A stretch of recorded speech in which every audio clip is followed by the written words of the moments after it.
Welcome to Extraordinary Chats with Presifundent and T-Rex. I'm T-Rex. Let's get a hold of Presifundent.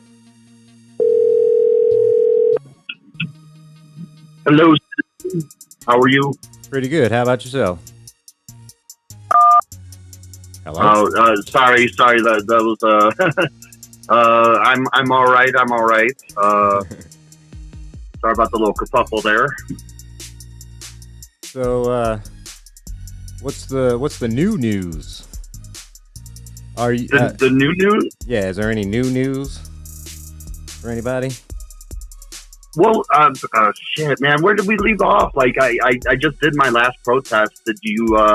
No, yeah, I haven't talked to you about that. I guess is that what you're referring to? The feuding between me and this like local sex club? Yeah. Well, I mean, I finally had my third protest, even though I had to wait 2.5 fucking months for it. Yeah, I had fun. I had a lot of fun. I was smiling and kind of dancing most of the time. It seemed like they were ignoring me, but then I just know that I'm really frustrating and annoying to this guy, which is the whole point of the protest. I sit across the street from the protest because I want people leaving the parking lot to see me. Like, whether I'm at the corner of your eye or you're actually looking at me, you're going to see me. Right. And I think being on the same side of the street that I am protesting, like, hey, I'm protesting this business right behind me, is a little too uncomfortable. It's a little too close for comfort. So that's why I chose the location across the street, because it puts a little bit of distance. So I'm not as uncomfortable. But he sent, okay, so there's a church across the street from this crappy sex club. And I'm just chilling, there's no sidewalk. It's just the street and, a curb and then some grass. And then the dude, called up the owner of the church and said that there's vandals on his property because they got, 7 signs set up across the street from his shitty business. So did they come say something to you, or? Yeah. They came and said something to me, and we had a nice chat. And I was just, my usual self, and we had a nice chit chat. And I'm like, look, I said many words, but some of the important points that I hope the guy retained was like, look, this guy did me wrong, and he's trying to silence me, and I'm not allowing this, and I will be heard by some at least. And that's the whole point of this. And I'm sure, I'm sure them being at a church are thinking, well, from their perspective, yeah, we feel the same way. So, you know what I mean? So they probably are like, that's no big deal. It seems like he's friends with them though. Like they didn't even know. And the guy actually stumped me when he was like, BDSM, what is that? And I'm like, my mind is somewhere else. And I'm like, it's bondage, master, discipline, master, servant, and yeah. So he tripped me up on that because my mind was really focused on something else. It should really be focused on BDSM and learning things about me and what I like and what I don't like, and making connections and growing together. But now, I'm doing this other thing because reasons. Well, it seems like if you do that though, it'll be a way to kind of focus, even though it's not what you want to focus on. It's a way to focus your efforts so that you can kind of an alternate route to where you're trying to get to. You know what I'm saying? Yeah. It's all, you got to work with what you're given and, your environment too. There's the tiny little, steep hill, in the Parkway area. So I was thinking, this guy might want to try to, get a bunch of vehicles to, block me. But then I could, raise my elevation 10 feet by going, 5 feet in and put the signs there. Right. So I'd definitely work with my environment. And yeah, I got to prove myself to the American people somehow, and this is kind of part of that. And plus, I'm tired of being done wrong. I'm really fucking tired. And I have made efforts in the past to counter the abuse done to me, but now, at least I'm more effectively able to do things now. And it all started off with a minor case of abuse, minor, just like lying about me to ban me from the club. But then it went to a major case of abuse when you tried that false restraining order. He filed that false restraining order with a bunch of lies, which also set me up for a defamation suit, and then tried to have me jailed multiple times over that, claiming that I'm witness intimidating. I'm not sending anyone direct messages, bitch. And me talking about defamation is just a natural reaction. You know, like that's the only thing I could think of that he's like claiming with his witness intimidation shit. It's like, dude, what the hell else am I supposed to think? Oh, this dude lied about me in court paperwork, so I guess I'll shut the fuck up. You know? Well, for the most part, that's what really happens with most people. Like, I would say, like, if my girlfriend has an issue at work, I'll be like, say something. I can't say something because they just won't do it. Well, they won't do it if you don't say something, and the worst that's going to happen is they're going to say no. You know what I'm saying? So it's like you have to kind of stand up for yourself, and you also have to not allow bullshit to happen. Like when I worked out at ADM, which is one of the biggest corn processing plants in the world. It probably is the biggest one in the world, the one I worked at. And they were like, after 90 days, you'll get an evaluation, and then every 3 months, actually, I think it's after the full 3 months, not 90 days, so it's like 92 days or whatever. But every 3 months, you'll get an evaluation, and depending on your skills, if you learn new skills, if you've got new education, blah, blah, blah, you'll get a raise. So I was like, well, sign me up for education. Start teaching me all the skills you can, because I want to get the fattest raise I can possibly get every time. And then after 6 months, I was like, I thought you guys said after like 90 days I was getting an evaluation. Oh, yeah, I'll put in for your evaluation. Yeah, but what about this? Should be my second one by now. So shouldn't it be like double, you know? So then they give me my evaluation and they give me a good raise. I went from like $10 an hour to $13 an hour, $13.50. And but then I noticed the guy I was working with was making $16.50. I was like, how are you making $16.50? I already got my 2 raises. I was like, all right. So I went back and talked to him. I was like, y'all gave me 1 raise, and I should have gotten 2 raises. So can you like kind of fast track my my next evaluation? That way my third one isn't late. So you're not missing out. Yeah, because every week I work, I'm missing out like $40 or $80 or whatever it is, you know, and that shit adds up over time. And so, especially 3 or 4 months. And then they're like, oh, yeah, we'll do that. And, you know, a month passed. I'm like, hey, where the fuck? Oh, yeah, we'll get to it. Another month passed. Hey, dude, what the fuck? You know? And then 6 months later, oh, we're getting to my second evaluation. I told him, if I don't get $18.50, I'm quitting. I got $18.50. You know what I'm saying? I was like, you guys could have just gave me... I'm hard at that, though. Like, I'm good with certain things, but like advocating for a bigger pay for myself is definitely something that I wasn't like you. I'm not like you with that. At least in the past. It took me a long time to get to that, because I worked at restaurants and bullshit, and I worked like a motherfucking slave. I kid you not, like 12 hours. Someone would quit in the middle of the shift, and I'd be by myself working my fucking ass off. And then I'd go, hey, can I get a raise? And they'd be like, oh, we can't do that. We got to wait till like some date when corporate comes around and gives everybody a nickel. I'm like, I'm not, if you think about giving me a nickel, I'll fucking quit right this minute. You know what I'm saying?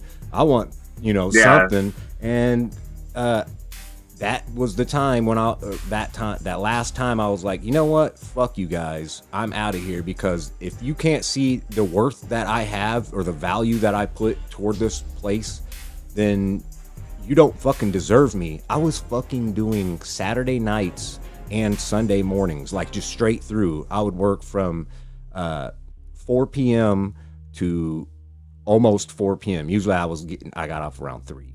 You know what I'm saying? So I would literally work Saturday night dinner rush, all that drunkenness, and then the morning rush, and then the Sunday morning rush, all that, all by myself. One guy in the kitchen. I did it all. We hardly ever had anything come back. Usually it was like, my toast isn't quite dark enough or something silly like that, because I was rushing through There's orders. always someone complaining. No but matter I'm just how saying, good it a wasn't job like you do. someone got the wrong meal or whatever. It was just little bullshit, you know. You forgot their petty pat of shit. butter, you know, shit like that. And then it was the middle of a Sunday rush. There was over 100 people in this restaurant because the capacity is like 135, and every table was filled. And yeah, wow, that would have been so and this- stressful. look, dude, it and was- you deserving of better pay for that stress. right, and I had just worked. I got called in like 2 hours early the night before, and it's like 7 o'clock. We had a super big rush, and I had to restock everything, and that started getting things backed up. So by 9 o'clock, there was a lot of, you know, it was, you know, a lot of people waiting and complaining. So anyways, by 11 o'clock, I had quit that place. You know what I'm saying? Because I kept getting people coming back to me. You need to hurry up. You need to get this out. I'm like, you need to hire somebody. You need to step back here and help me. You know, maybe you should grab that little thing that you said I didn't get for them when you're standing right next to it. You know what I'm saying? Like, it was just ridiculous. And I realized these people see me as like fucking Cinderella or some shit. You know what I mean? Like, you can't just... Yes, I do work here, but I only have 2 fucking hands and so much skill and so much time and so much space. Yeah, it you know wasn't what I a mean? team Like, effort. Like, it wasn't specifically their job to help you out, Right, but but- they could understand there's that, a like, lot of you little know, the things. staffing issues. And if I'm- just work as a team. if I'm plating God up damn. toast and jam, the toast, pats of butter, and then the little jam packets. The jam packets are on the end of the thing. They could just grab whatever the fuck they need. You know what I'm saying? If it says grape jam or whatever, raspberry jam, just grab a couple and fucking throw them on the plate as you walk by. But no, I have to walk 20 feet to my left to go get them because I'm in the middle of cooking eggs. But now I come back and now I got one egg that's a little bit overcooked, and now I got to restart it, which fucking slows everything else down. You see what I'm saying? And it's just like more and more momentum against me until I just fucking snapped. I was like, you know, I ripped my shirt and hat off, as I usually do, and was like, fuck this place. My next job, they were like, we only start out at minimum wage. I said, well, then I can't accept that because it's just not worth it for me to work minimum wage when I work circles around everybody. And they looked at me like, what? Work circles around everyone? I was like, if I'm working with 3 people, you don't need 2 of them. You know what I'm saying? And just like the audacity of me saying that, really? Let's test that out. Let's see. You know what I mean? I would get trained that day, and then 3 days later, I'd be training people. You know what I mean? I'm like, hey, why am I not getting training pay? This is bullshit. Oh, well, you've only been here. You're still on, you know, you're still the new guy. Then why am I fucking training people? You know? Well, you're the best guy we got. It's like, how am I the best guy after 3 days and you got employees here for 3 years? What the fuck's going on? You know? So I feel like, I'm not saying I'm better than anyone. I just feel like when you do your job, you go there to fucking do a job, not to make friends, not to fuck Give off. 100%, not like lower. Or even 90% is about fucking 50 times more than most people put in nowadays. I haven't worked a job in just over a year and a month now, but the last job I had for 2 years, and out of the 7 or 8 people in the crew, 3 of us worked our ass off. 3 of us, and the other 4 were like only when someone's looking at them or being told to, or you know what I mean? It's like, hey, there's a customer standing right at the thing. Oh, I didn't notice. Yeah, because you were in your phone, dude. Maybe you should fucking put that down every once in a while, you know? But anyway, like, so my girlfriend, she goes to get a job, and the posting will say, like, starting at $20 an hour or pay up to $30 an hour. You know, and I'm like, then ask for the max. You know, I can't do that. I don't have all the skill that everybody else does. It doesn't fucking matter. That's not what they're hiring you for. They're hiring you to fill a position. If you don't think you're worth that, they're not going to pay you that either. So she goes in and just accepts the lowest amount, and then she finds out that everybody else around her makes double what she makes, and then she bitches about it. And I'm just like, you did that to yourself. You know, if you would have started high and they said, no, we can't do that, and then brought it down a little bit lower, then, you know, say I want 40 a year. Well, we can't do 40, but we can do 37. Well, that's better than saying I want $18 an hour, because that's about 32 a year. You see what I'm saying? So Yeah. It's really hard for some people to really value themselves in that way, and to me, it really took me a long time. Shit, I was like 28 before I was able to just be like, you know what, fuck you. If you don't think I'm worth it, then find somebody else that's just gonna run this place into the ground, because I'm not gonna, you know, I'm not gonna accept fucking meager minimum wage and then fucking work my ass off around everybody and have people sitting around on their phones looking at me doing all the work, and then, you know, they like tip share up front and I don't get any part of that, and I'm just like, what the fuck is going on? You know what I'm saying? It's fucked up. And so yeah, I worked a job where I welded for 11 years, and we had a 4-man crew, and I was the only welder, and one of the guys is kind of a half-ass laborer. He liked to work with me because we talked about a lot of stuff, but I still did most of the work, and I trained him how to do a lot of work, so whenever someone comes around, he looks like he's better than he is because I did half of it, you know. But yeah. But then we had 2 other guys that literally just sat in a fucking truck all goddamn night, and then the foreman would come around and be like, you guys did a really good job, and I'd be like, you guys? Who the fuck are you talking about, you guys? Well, didn't they help? Fuck no, they didn't help. They sat in the truck for 9 hours, and then they took a 2-hour lunch, and then the other fucking hour was fucking them. I don't know where the hell they were. They were probably taking a shit or blowing each other. I don't fucking know.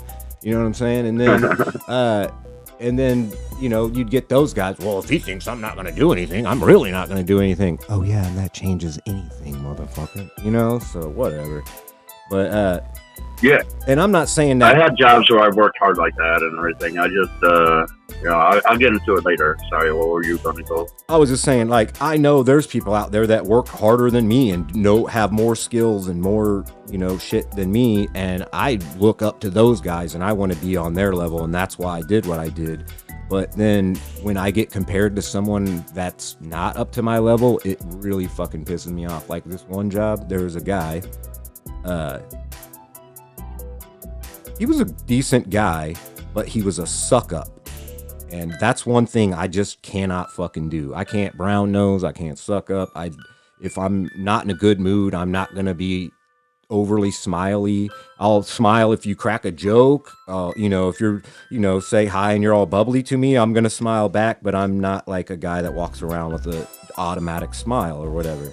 This guy is so motherfucking fake when it comes to that. I mean, he's still a good, decent guy. It's just like the boss comes around and he's like, can I get anything for you? Do you need any help? Do you want me to carry that for you? You know, that type of shit. Can I snip your butt for you?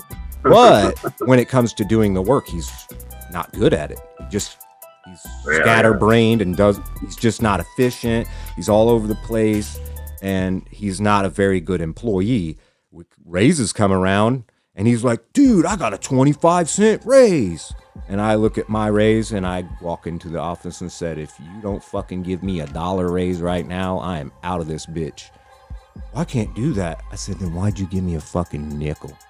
You gave me a fucking nickel. That's a slap in the face. You gave the new guy a fucking quarter, and that's just a slap in the face. But still, this was fucking like 20 years ago. But still, I was like, you know how much that makes me feel like a piece of shit that I do so much for this place, and you're asking me if I want to be a manager and you give me a nickel fucking raise? Hell no, I don't want to be a fucking manager to this place. I don't want to be a glorified babysitter for fucking $6 an hour. You're out of your fucking mind.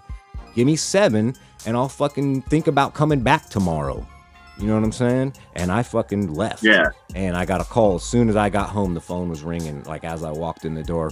We'll give you that raise if you come back. I'm not coming back today, but I'll be there tomorrow. You know what I'm saying? And that's the type of shit that really people don't do. And it makes it so that companies and employees or employers can fucking do that to you and not expect any type of pushback. And I'm not saying you have to be an asshole about it, but like if you get pushed to a certain point so many times and you feel like you're at that end where you just can't do anything about it, you kind of have to. You got to put your foot down and say, listen, motherfucker, this is how it is. And like I said, that was really hard for me because of the way I was raised and how I was always like smacked down because of, you know, my friend always told me, you're greasy. The squeaky wheel gets the grease, or closed mouths don't get fed. I'm like, yeah, dude, but you don't understand. I was like conditioned to shut the fuck up. Like if I was like, hey, yeah, we all are. We all are. Just you know, well, I guess my friends, they grew up in a rich neighborhood. I grew up in a Baptist, fucking controlling, fucking poverty, fucking racist, fucking anti-government, fucking basically I lived in a white trash trailer for fucking half my life. But every day I was told to shut the fuck up and whatever I have to say doesn't matter and that type of shit. And that my sisters were like princesses and I'm a piece of shit and I need to get to work and do all this stuff, you know? So after all those years of that, I finally just fucking snapped, was like, you know what? I'm going to start, if all these other people are just getting it because people like them or shit, I'm going to start commanding and demanding that shit, or people are just going to have to go without. You know what's fucking crazy? That store went from $1 million profit a year to $500,000 profit after I left. And I'm not saying it was because of me, but I'm saying that it was, there's a reason why that fucking happened. You know what I'm saying? There's a huge fucking yeah. Well, you probably had a factor, you know, maybe, and then a store left with a bunch of city employees, and then customers are, you know, kind of like it's less appealing to customers. They're like, oh well, shit, they don't know what they're doing here. Let's go somewhere else. Yeah, and it's crazy because that's happened with me with 3 different jobs. Actually, the last contractor I worked with at ADM, I put in my 2 weeks. I was like, dude, this is getting dangerous. People are fucking dropping shit. I got a 23-pound beam clamp dropped on my head and they didn't want me to claim it. They were like, oh, we'll lose the entire business. You'll lose your job. It doesn't even matter if you claim it because we won't be able to pay it anyway. So I didn't claim it. And then fucking 3 months later, some shit happened after I quit. And one of the oldest guys I worked with, he retired like 2 weeks before they shut down. But yeah, they got totally booted out of ADM altogether and couldn't get any contracts like 3 months after I left. And I know it really didn't have anything to do with me specifically, but the type of employee that I am, were all getting the fuck out of there. You know what I'm saying? And they were left with fucking retards and fucking people who just don't fucking understand how to do the job, or don't want to be there and fucking just kick their own feet all day and don't really do anything. And it's kind of crazy because everybody saw it coming. And I don't know, I feel like there's so many avoidable things like that, and employers could do better by their employees by paying them a little more, and they'll be more likely to do the job to the best of their abilities and want to be there all the time. But that seems like it's not really possible in the economy today, because they want to squeeze as much out of you. They want to give you as little as possible, make you work as many hours as they can without giving you overtime. Like, we want to work you 40 hours. Yeah, but can I get like 45 so I can get a little, extra cash? And I'm like, no, we can't do that. But you can go get another job somewhere, you know what I mean? It's like, what the fuck?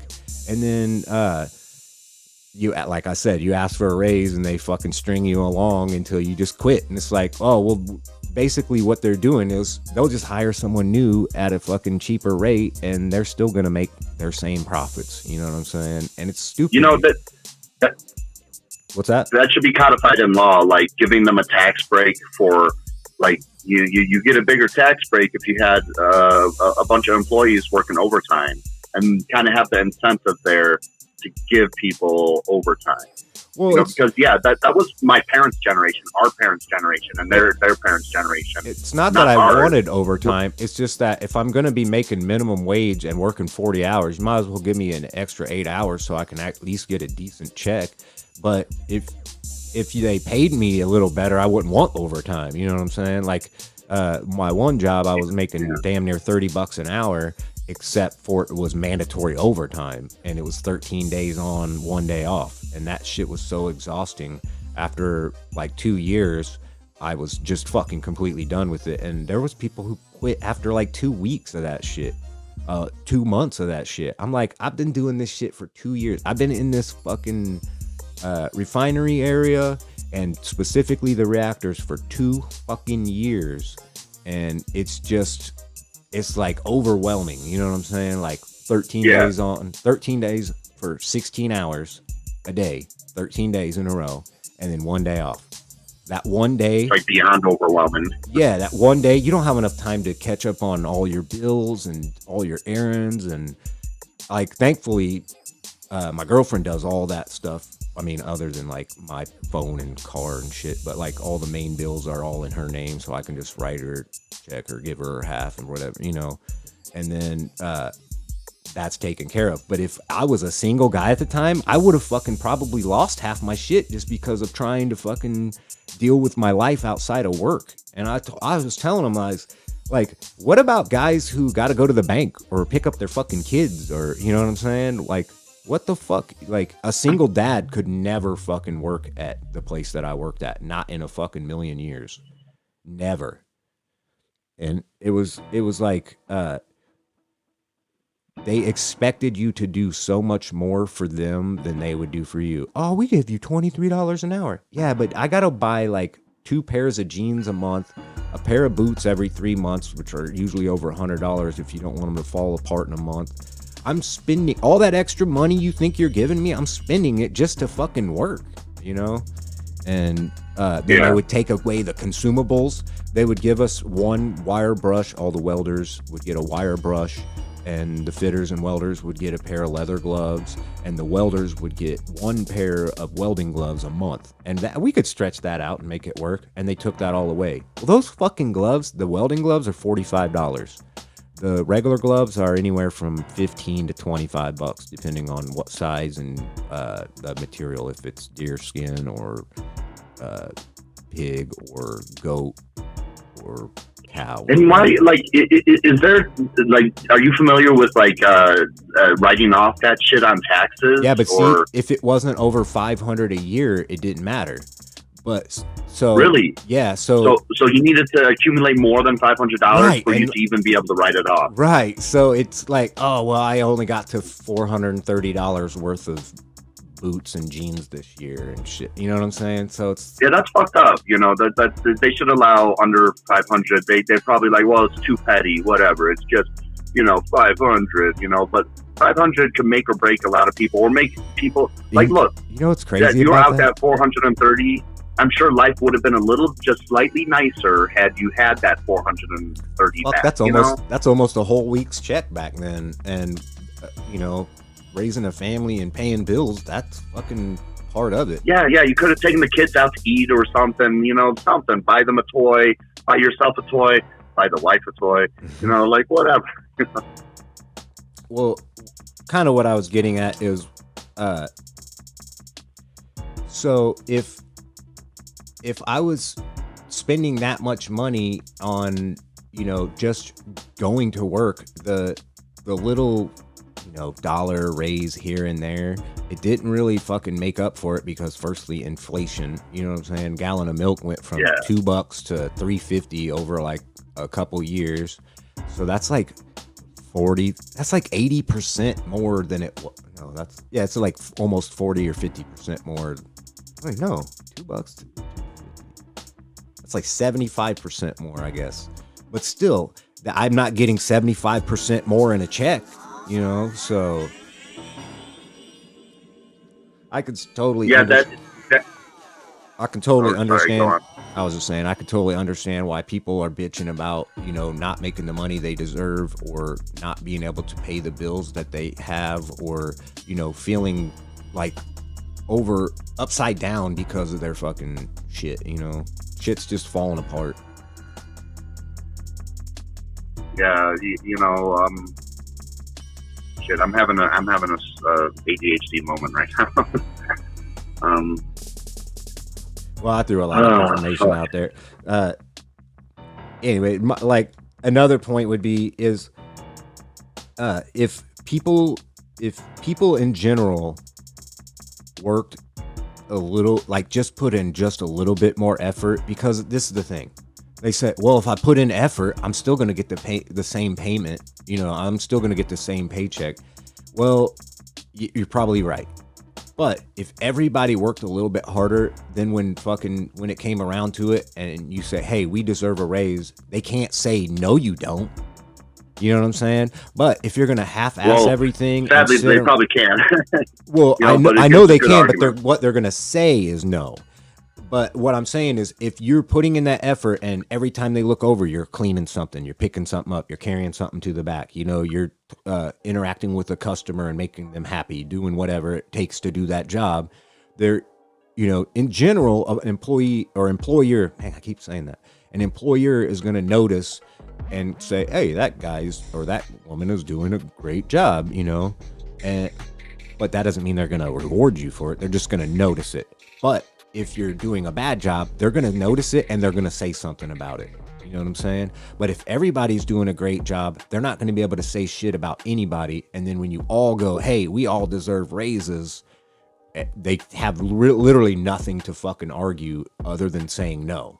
And then when they say no, it's a fucking big slap in the face, and you can be like, well, then fuck you, we're out, you know, train some new people, you know, and they don't want to do that. Yeah, find some new people and have shit not run as smoothly. Yeah, and they don't fucking want to do that. I mean, there's certain companies that do that with like certain factory jobs with what is that called? Assembly line shit, where they're just like plug something in and fucking set it down, pick it up, plug it in, set it down, pick it up. Do that 1,000 times. You know what I'm saying? Yeah, fucking. Those type of people are just a cog in a machine. Like, you are nothing to them. You're a fucking blue shirt or whatever. I mean, that's it. And those type of jobs, I kind of get the, you know, it's not saying it's unskilled, but at the same time, it doesn't take it takes focus and dexterity, but not a lot of skill, I guess. But someone like, someone like a mechanic who's, you know, fixing something that's broken or something like that, I feel like those type of people, they get fucked over the most. I'm not saying just that job, but there's, you know, thousands of jobs like, you know, where you have to show up, assess the situation, you know, figure it out in your head, and then find the right tool, get the fucking parts that you need, and then do the job. It's a lot more complicated, you know. Take some skills. And I feel like not enough people realize that that's what they are. They're, you know, multi-talented, multi-skilled. That's why I have the website I have, the Tshape Mindset, is to point that out to people, that you have more skills than you realize. It's just you have one skill that's usually better than all your others, but you can build up certain skills around that, you know. And I know I'm kind of going off in a tangent, but what I'm getting at is, I wanted to add really quickly that there are, which I hope there's few of them, but there are those certain employers that no matter how good, you know, the team is, they're going to find something to bitch about, because that's how they were fucking like trained. You know, they're like, there's always something to complain about, you know, and it's like, I'm saying, like, firstly, I've really only worked for 2 major companies, and then mostly mom and pop shops. And in the mom and pop shops, if you work your ass off and then ask, and, you know, if you like, you know, you're cordial with your boss and you're nice to him and shit, not a fucking straight up dick about it, the most of the time they're gonna fucking hook you up, you know, because they want you to stick around, because they don't want to fucking train some dumb fuck who takes forever and, you know, just doesn't. Maybe the next person will be just as good, but they have already developed a somewhat relationship with you, and they're probably comfortable with you. So there's other, like, you know, factors. Hey, you know, I was that dumb fuck in a lot of jobs that comes in and like, I don't know what the fuck I'm doing, and a year later I'm damn near a manager, you know. So it just depends. I want to add really quick with the like, people don't need to work as hard. Like, you're definitely a strong I wasn't dude. saying, no, I wasn't saying like people need to work harder. I'm saying that if everybody chipped in like equally, the job would be easier for everyone, and it would be more efficient, and like everything would be better. Everybody would be in a better mood. That's what the employer would be happier, right? And your employee would be more willing to give you a raise, nice raise. Right, that's what I was getting. I'm not saying that everybody has to like assholes to elbows it. I'm just saying, like, if 3 people are leaning and one person's like running the counter in the front and doing all that stuff, and the employer notices, well, I'm just going to cut their hours back because they're just standing around. You know what I'm saying? But then that means the other person has got to make up for that. You see what I'm saying? So that's what I was saying. If everybody kind of stepped up a little bit, I'm not saying everybody has to step up a huge amount, just a little bit. Pay more attention. That something like that. That's really what I was getting at. Not like, well, yeah, no, I wasn't saying you were saying that. I just wanted robots. To add that, like you and I, we have some certain strengths and whatnot, and people don't need to be as strong as either of us to exist. Is all that I was just trying to get at. Not saying that you were saying that, but I just wanted to put that right. point out I get there. how someone could misconstrue that. I was really getting at it. Everybody has their own level of skills. Everybody has their own, abilities and their aspirations and whatnot. And obviously, I aspire to be better than I am every day. But like I said, if everybody just aspired to be a little bit better, just a tiny, tiny bit, everybody would have a better day. That's all I was saying. Yeah. That's I've had a lot of, when you were talking about like doing like that one Saturday night, doing the dinner rush and then the Sunday morning. There's been a lot of jobs where I've worked like doubles and even triples, and and then I didn't advocate more for myself like you did. Like I ended up quitting, just because I felt underappreciated. There was one job I worked at Papa John's, and I swear it was the Papa John's in Naperville, Illinois, off of 75th Street, and it was right right by this Hollywood Video. And the local Papa John's were having problems with like delivery drivers, like doing cocaine or meth or some shit, and they get fired. And then I had to like cover for them, and I had to go to this totally unknown area. And this is like early 2000s. Like there wasn't really GPS or anything. We just had this like map. Yeah. That was the size of like a bed sheet. I had a phone book in my car. I carried a phone book. Well, I would write the directions. I would always like the street. I would write the name of the street before the street that I needed to turn down. And I'll just write a few basic directions on the back of the receipt. And I was really good at it. I was really good, and I'd come in the stores and I would help toss pizzas or toss the dough and everything, and I was really good at that.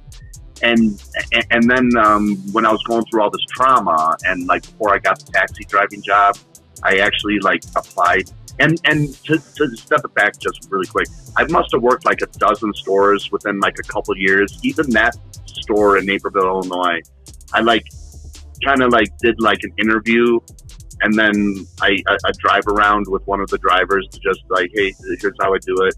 And it was only like a couple hours or something, like 2 or 3 hours. I head back home, and as soon as I get home, they're calling me and they're like, yeah, can you come back here? We really need some help, and that's how it like all started. And I did such a good job that the district manager got me like a $250 gift card for gas, which was nice. But anyway, so like that's like I did like 2.5 years or so at many different Papa John stores, and then like fast forward to like my trauma and shit, and it was like 15 years later, and I'm like, well, I used to work at Papa John's, and I used to be really good, and I could, they've got one up the road here, and whatever, like I don't really like the corporate end of many businesses, but whatever, I'll just bite the bullet. And I was just so fucked up, like mentally, like I couldn't even like properly, work the dough anymore. It was just like, and then like the store manager was like getting on my ass. He's like, I thought you worked at Papa John's, and I'm like, well, yeah, it was a long time ago, but I was, being made homeless, attacked by my family, screwed over by the court, I think illegally, but they got away with it. Because they ordered me to get that mental health evaluation that I had got and turned in, but for whatever reason, they thought that I didn't get it anyway. And I ended up getting punished for it. It's like no matter what I do, I'm just like always wrong, even if I do the right thing. And yeah, so like I was going through all that trauma, man, and I just couldn't, I couldn't function. I think I was well, maybe this was before my family attacked me, but those medications really fucked me up mentally. Like I was like literally mentally retarded by ingesting pills. it was terrible. And so there was a time in my life where I was this awesome ass employee, and I fucking like, oh yeah, Downers Grove was another like store that I worked at, and I worked at Naperville and Downers Grove, but I helped out like Joliet and Plainfield and all these like, you know, little areas, and then going through all this bullshit and everything, and you know, I was in my strong form earlier, and then a decade and a half later, I'm like in my weak form. Yeah, but maybe maybe it's not. Maybe that was just your original form, and this is your cocoon, and you're ready. Yeah, you know, and eventually you'll emerge. I'm gonna turn into a pretty final butterfly. form. You know what I'm saying? So, oh man, I just saw that. Man, there was this episode called "Sick Girl" on the Masters of Horror that I just am checking it out, and then I'm slowly checking it out. I'm not trying to binge watch them all. I watched like one or two episodes a night. TV show or a bunch of movies from the late 90s? I think it was a TV show on Showtime, and they did like 2 seasons, and they have like about 10 to a dozen episodes per season. And so I'm like halfway through the first season, and they had this weird one where these 2 chicks turn into insects and everything. You said something that reminded me of that. I'm breaking up weed. I forgot what I was listening, but then I fucking tuned out for like a split second. It's all right. I mean, like I was kind of expecting something more scary and everything, and they have their few kind of creepy episodes and shit, but for the most part, I actually end up laughing a lot, you know, and it's like, wait a second, did I just grab like a comedy? I thought I was going, you know, for the horror, you know, and thriller type, you know, thing, you know, but whatever, you know, I'm a little bored, and when I get bored, sometimes I, you know, just check something out. Some of their episodes are really good, and some of them are just kind of like goofy, and I just kind of, I don't know what it is, but I just kind of laugh at it. Well, some of that older stuff is kind of cheesy, you know. A lot of it was kind of meant to be. I thought you were talking about the Masters of Horror cassette series. They were straight to video cassette movies that were actually really fucking good. There was like released 6 of them, and then the next year 6 more, and then that was all I saw of them. But they were in black boxes with like a red like line around, like a little. Are you sure it was 6 episodes? Because this could be. Let me look. It was 6 full-length feature movies. Like I don't know what year it was, but whatever year it was, they released 6 movies all on the same day, and then the next year, like another 6 movies. But they were hour and a half each, like 88 to 95 minutes each. Yeah, these are hour-long ones. So they must have made up a TV show based on something similar. That's probably why they stopped making the movies. It was probably easier to distribute it another way or whatever as a TV show. And it looks like they have 13 episodes for each season. Lucky 13. Yeah. Hey, speaking of, I don't know why I thought of this earlier when I first got up. Maybe he was taking a nap. And I was like, all of a sudden, like, I was thinking about the months, and I was like, 28 days in February. Wonder how many Februarys there could be in a year. There could be 13 Februarys and 1 extra day. And I remember, like, maybe back in school, they said that they had a calendar like that and then they had the extra day, and there was like a leap day, and then whatever. But then that fucks up the calendar or whatever. Why not just have 13 months and then just have 1 be 29 days instead of this? Well, it's probably superstitions. 12 sounds more official because it's an even number or whatever. Well, December is named after 10. October is named after 8. You know what I mean? Right. So, and they're not the 8th and 10th month. So I think there used to be like 10 35-day months or some shit, like 5-week months instead of 4 weeks. Who knows? I fucking guess that would be interesting. It makes sense. The history of the calendar, the human calendar. But just that 28 just reminded me. I was like, what if, or you know, the months in the year. What if who gives a fuck anyway? I mean, not that it matters now because it's not ever going to change, but I'm just saying, like, that superstition shit just doesn't make any sense to me, I guess.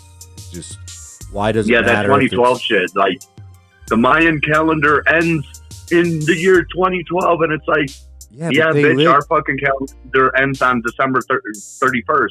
So, you know, like, it's not the end of the world, you know, like, at December 31st, we just reset the calendar, you know, and then it's January 1st, you know, and it's like, that's what the Mayans did, you know, or would have done if they had existed now. They probably would have been like, okay, well, let's reset the calendar. Well, sometimes things can be easy to take out of, I guess, out of context, or make it bigger than it really is, like the whole Y2K shit. That shit. Well, eventually humans are going to need more than 12 months because the Earth is slowing in rotation, and the 24-hour days will turn into 25 and 26 and 27. Man, over probably like a million years if we live that long or exist that long. You know? Oh man, I wish I was living in those times, because I swear 24 hours in a day is not long enough, and I think that's why I sleep so little, is because if I had a 30-hour day, I would love it. Yeah, I'd sleep for 8 hours and be up for 22 hours. Instead, I'm up for 22 hours and sleep for 3, and it just kind of rotates an hour off until I'm exhausted one day a month and reset. I'm on like a 26, 30-hour like day most of the time, and it really screws up my sleeping patterns being on something like that. But I swear, I like my shit is more than like 24 hours, you know. So you know, yeah, you come up. Good point. You know? Yeah, I mentioned that to somebody a long time ago, and they looked at me like I was out of my mind. And I know it sounds weird, you know, and they're looking at me like I have to get 10 hours of sleep a night. I was like, think about this. If they're sleeping 10 hours a night and you're sleeping 8 hours a night, you're awake. What is that? 730 hours a year more than they are. And then after so many years, you've been awake months more than they have. And then after a decade or so, you've been awake a year longer, you know what I mean? Or a couple decades, and you've been awake a year or two or more longer than those people. Imagine how much information you've gained in those amount of hours that they didn't, you know what I'm saying? Not that they couldn't learn it at a different rate. I'm just saying that the opportunity for, you know, engaging. Yeah. They missed out. They missed out on a little bit extra living, and that you were able to take advantage of. Yeah, and that's I guess that happens. So I don't really feel bad about not getting a lot of sleep, because I'm hardly ever exhausted. It's like literally like once a month, I kind of crash out and then sleep for 12 hours, and then it starts to pattern. But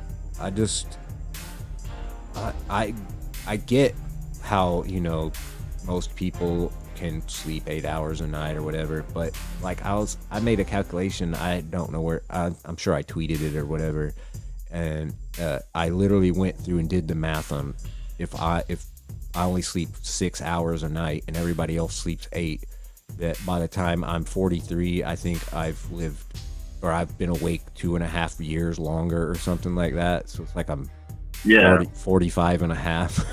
Well, that, you know, but sleep is fun too. Don't get me wrong. Sometimes existence sucks, and sometimes you know, it's better to just kind of sleep and be with your own thoughts too. You know, I wish I could sleep. There's times where I fall asleep and like I wake up and I'm like, fuck, I want to just go back to sleep. Why can't I just go to sleep? You know, and then, you know, there's other times I feel like I'm always trying to stay up as late as I can, but then when I go to sleep, I want to sleep in as late as I can. I have those days. There's days where I sleep till 4 o'clock, but I usually that's when I go to bed at 8 a.m. It's fucking silly. Yeah. Not to change the subject on the you know, the extra time and everything, but I guess I should briefly mention like my neighbor and everything. I was kind of like prospecting her for like a relationship. She could be a little like confusing at times. She, so we hung out, not this week Monday, not a couple days ago, but like 9 days ago on Monday, and we went shopping and we went out to eat, and it was really nice actually. But she had told me that she was like a vegan. She's like, "Oh, I'm a vegan," and then like a hour later, she's ordering a BLT over at this, burger joint, which was really confusing to me because when we started kind of interacting around September, Well, 2021. Maybe she meant to say the BLT no bacon. That way she's really just getting like a salad sandwich or something. No, she wanted the bacon. Yeah. But okay, so here's the thing. Like, I'm polyamorous, and like I really have my mindset on a polyamorous open relationship, inviting others to play, as long as we could abide by some certain rules that, me and whichever main lover I find could abide by, and, set boundaries and limits and blah, blah, blah, just adults about the thing, right? And she's like, well, I want to go up to Pleasures, which is like the local porn shop / like adult theater and everything. And there are people that go there and do their little, dirty things like glory holes or whatever the fuck, they have over there. I never really been because I'm like, it doesn't seem as safe as the local sex club. And I was like prospecting her. Before all this feuding started, between the local sex club and I was like, oh, well, I definitely could bring this neighbor around because she seems interested. She brought these things up.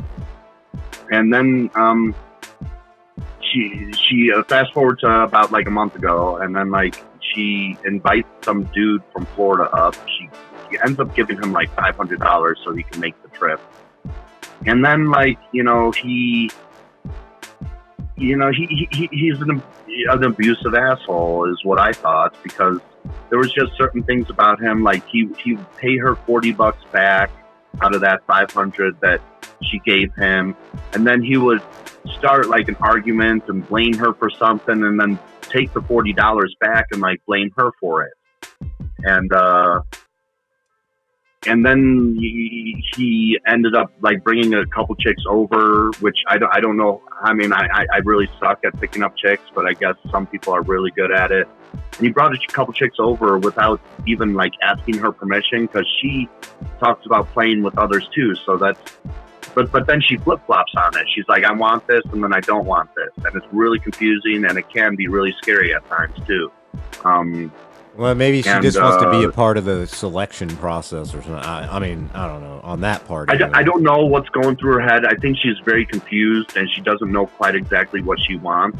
But the dude brings some chicks over, doesn't even ask her permission. She has a place that actually has two separate rooms, which there's only like two or three places out in where I'm living that has more than like one room. The rest of them are studios. Anyway, so she's in her like bedroom area, and she hears like some chicks' voices, and it was just like completely disrespectful, and just like, I mean, come on, like you didn't talk to her, be like, hey girl, I got, I found someone we could play with. Like you didn't call her up or anything like that. You didn't ask. You just brought these strangers into this place. And there was just a lot of things. The dude is going through her phone, blocking contacts, doing the same shit on Facebook, erasing people, blocking people without her knowing. He's telling her not to have people over. And then, so he's being kind of controlling, and everything is being flipped around like she needs to apologize, she needs to feel bad, and it's like, dude, you're the one helping this fucking asshole out.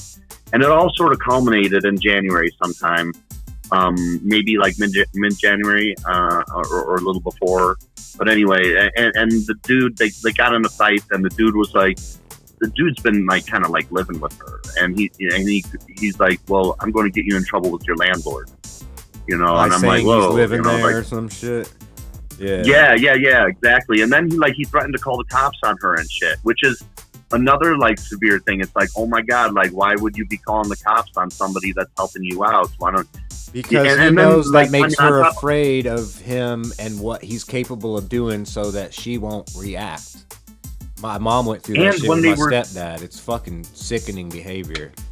It's the most when they were abusive kind of behavior I together. can think of.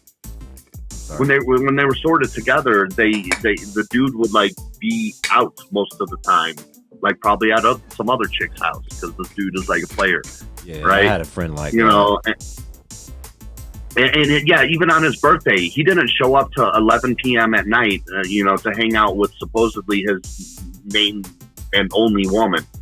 That you show up just like out of the blue at 11 o'clock at night, and then you were like fighting and guilting her, beforehand. And the dude just sounds like total trash. And she was telling me these things, and anyway, after that fight, where it like culminated, and he threatened to like get her kicked out and everything, things kind of calmed down, and she's like, I tried convincing her. I'm like, this guy is like being abusive, and he's setting you up for a bunch of emotional abuse. He's kind of being emotionally abusive right now, but it's only going to get worse. Yeah, that's exactly what it is. And so he ended up like, or she ended up like forgiving him or some shit, and then had him over like this past weekend because that's deserving of a Valentine. And she was talking about this like a week ago, and I'm like, look, I got to stop talking to you because like, and I just sent her a text earlier this morning, kind of explaining what I'm about to say. Is like, look, like when someone's being abused, you get the abuser and the abused together, that shit really scares the shit out of me. Okay, because it's been the abuser and the abuser have ended up abusing me together multiple times in the past, multiple situations, and I'm like, look, I don't want any part of this. I like her. I kind of prospect her for a relationship.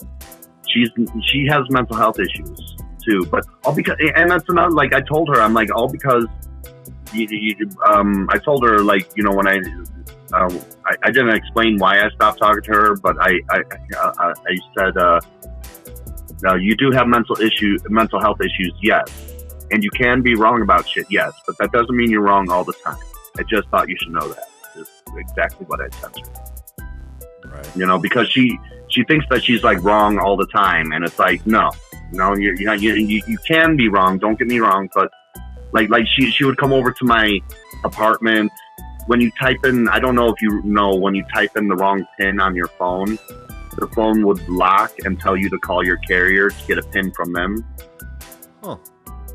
Yeah, I don't it's have like that a issue. new security feature that she kept on activating, and she's like, and like, this is like, some paranoia. She's like, people are fucking with me, entering my house without me knowing, and hacking my phone and all this stuff. And it's like, yeah, I don't think like she was really convinced like that the phone lock and everything was someone hacking her shit. And maybe in the slim, like 1 in a million chance, maybe, I don't know why they would be doing that, but I think it's more plausible that she kind of being spaced out and fucked up on her meds, because she takes those meds that fuck me up.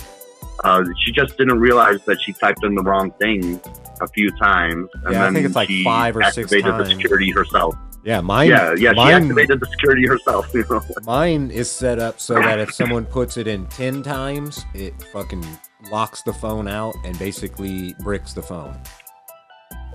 So if someone picks up my phone and tries to use it, it will just become a fucking basically just a battery waiting to expire. Well, I think like the next step beyond that, because it was warning that it was going to like kill the SIM card. Yeah, it basically erases it. Yeah, it encrypts it or something like that. Yeah, so you can't even use it anymore. Yeah, or just send a signal to the cell phone company, be like, look, this SIM card with this ID is no longer valid.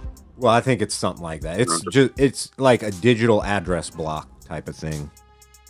Yeah, like how your hard drive. Whatever it is, yeah, they spank you hard if you type in that shit wrong. But I was just thinking that like it was her doing it and not really, some nefarious shit. And then my other neighbor that screams a whole lot, she does the other thing, and she got some mental health issues too. And she's like, there's people coming and going inside my place. they're turning my radio off and turning my lights on, or vice versa. I forget what it was exactly, but it was like some petty shit. And it's like, look, I've never seen anyone other than you and your son enter your place. You never. Meanwhile, she doesn't realize she's got three of her appliances connected to the clapper units. Every time I sneeze, the light goes off. What? Yeah. Well, I mean, it's just simple, kind of like mental health issues. I wish there was social workers that worked for the landlord that I'm at, because this is like some low income, housing that they provide. And with the low income, housing, you're going to get a higher percentage of people with mental health issues. Right.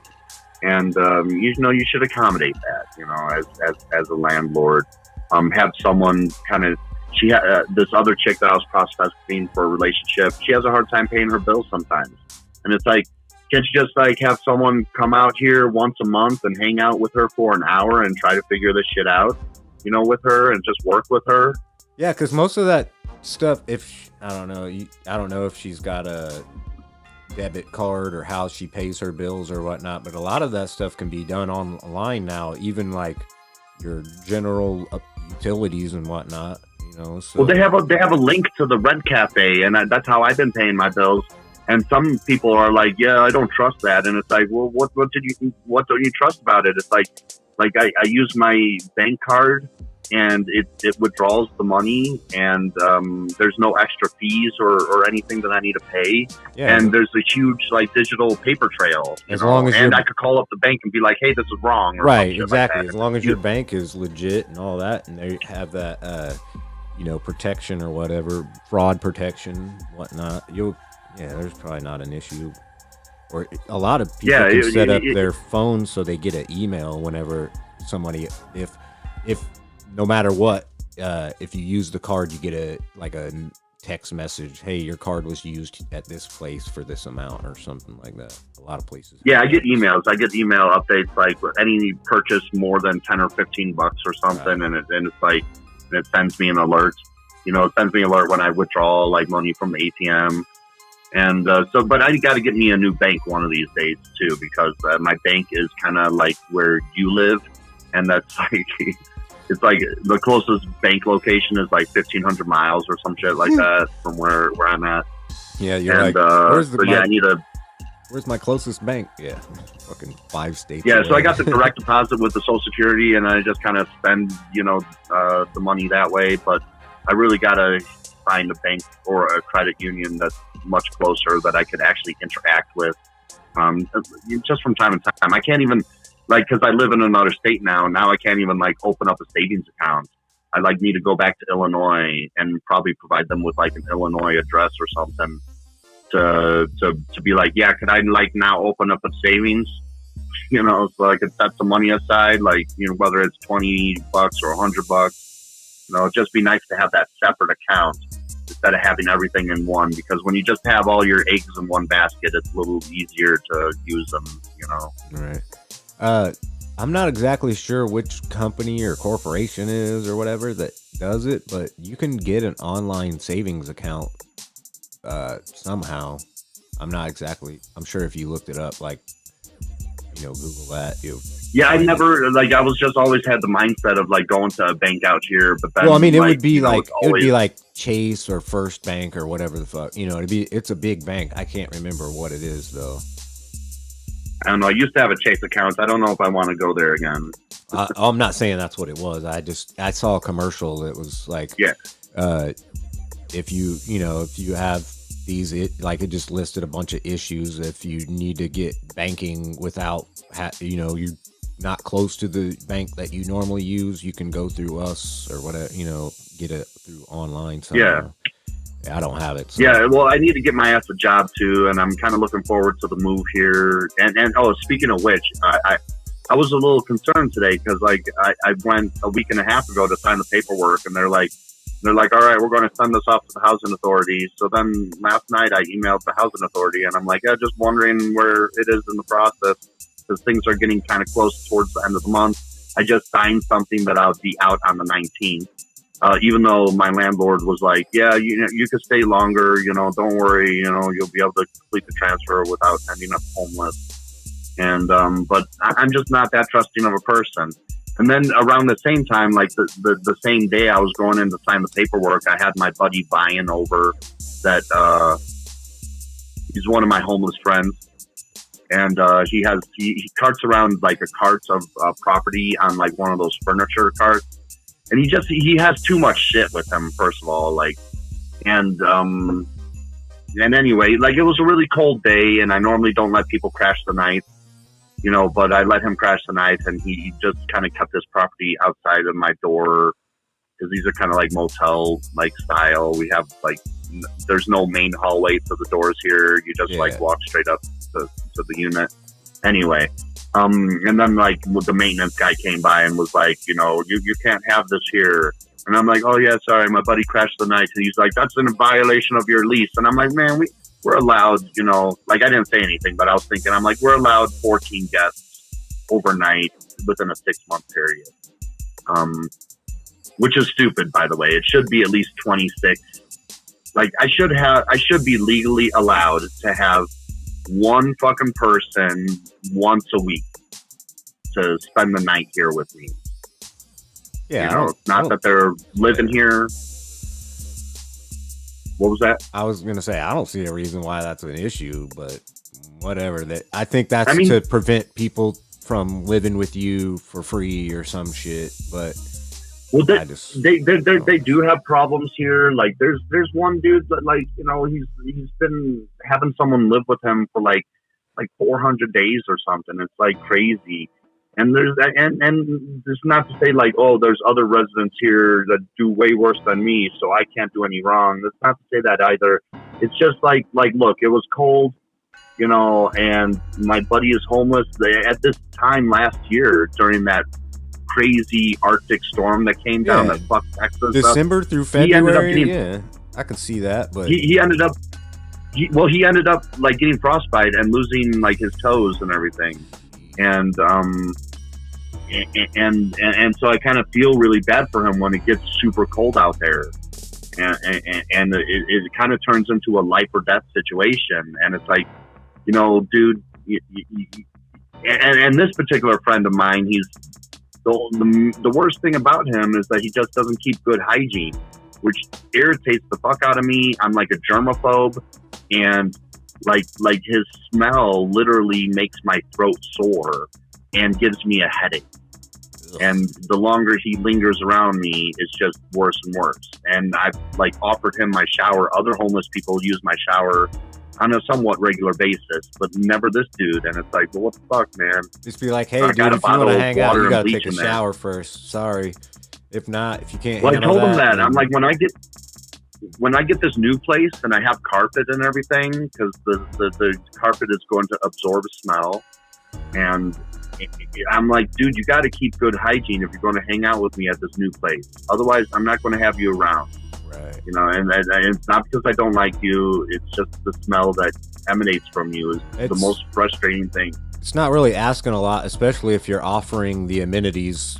Well, you need to go do this. Well, I can't afford to go do that. Well, you can use mine. That's makes it fucking way easier, So if he refuses, then he just doesn't really respect, you really in general. I'm not saying that he doesn't, but that part. He isn't the brightest.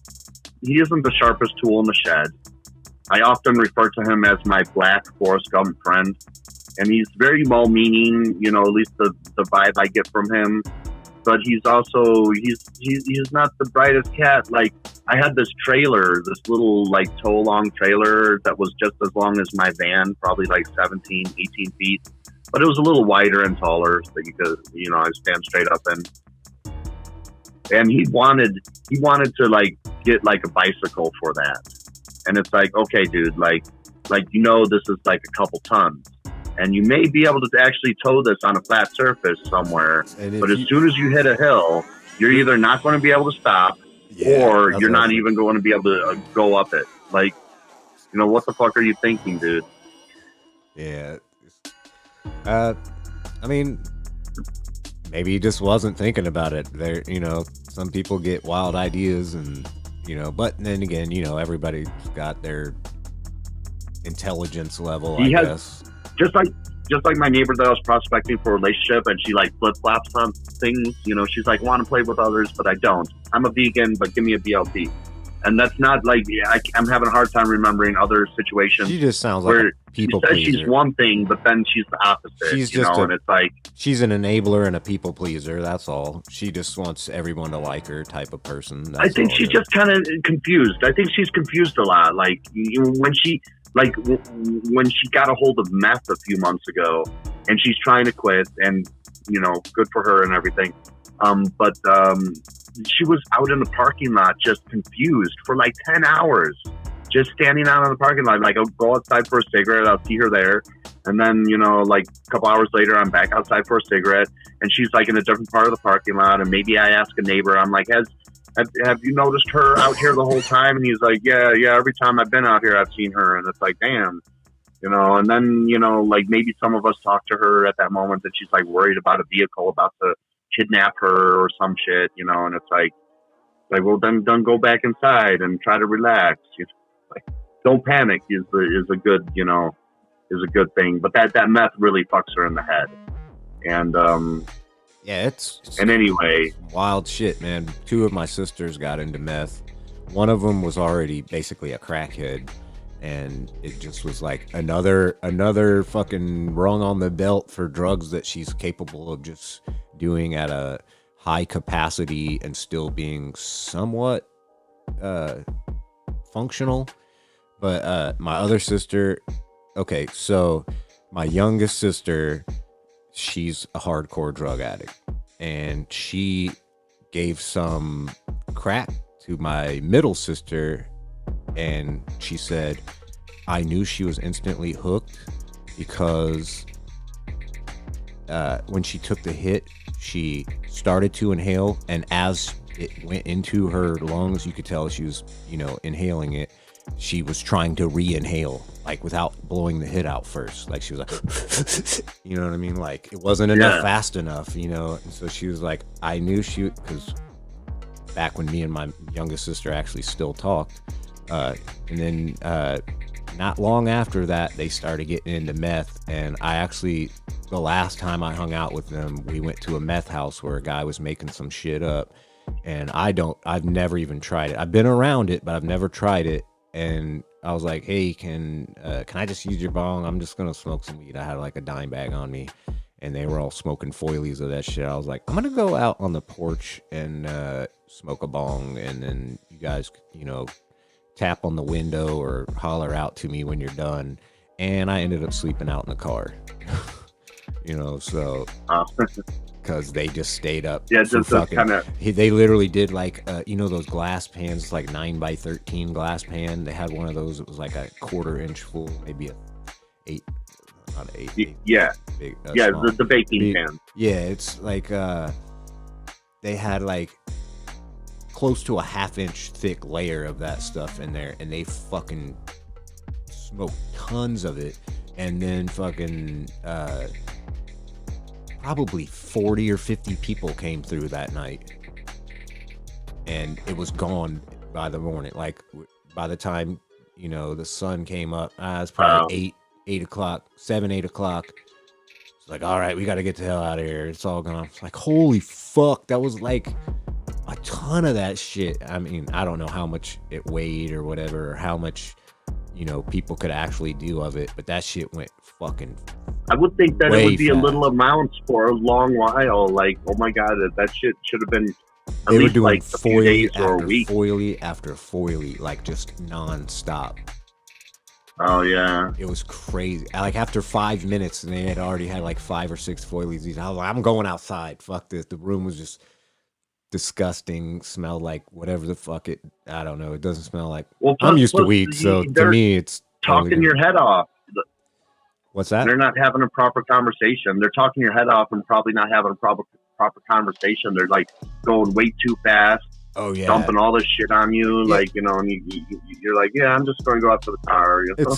It's like kind of like PFD. when you go out to drink with your buddies, but they've been drinking for 3 hours, and you show up and they're all sloshed, and it's like, yeah, they're too far gone. I can't even. Oh, that They're on a was whole Monkey different Punch level. last night. Oh yeah, I'm- he is fucking faded. I was having a really hard time understanding him, and then that alone was just really frustrating. You know, I'm like holding the earbuds into my ears so I could hear him just a little bit better. You know, and I'm like, man, I'm not really making out what you're saying. I kind of like didn't respond a few times. He's kind of got a grungy voice. I can't really do it. No, that's not the voice, but he's kind of got a grungier voice. That was a dead monk.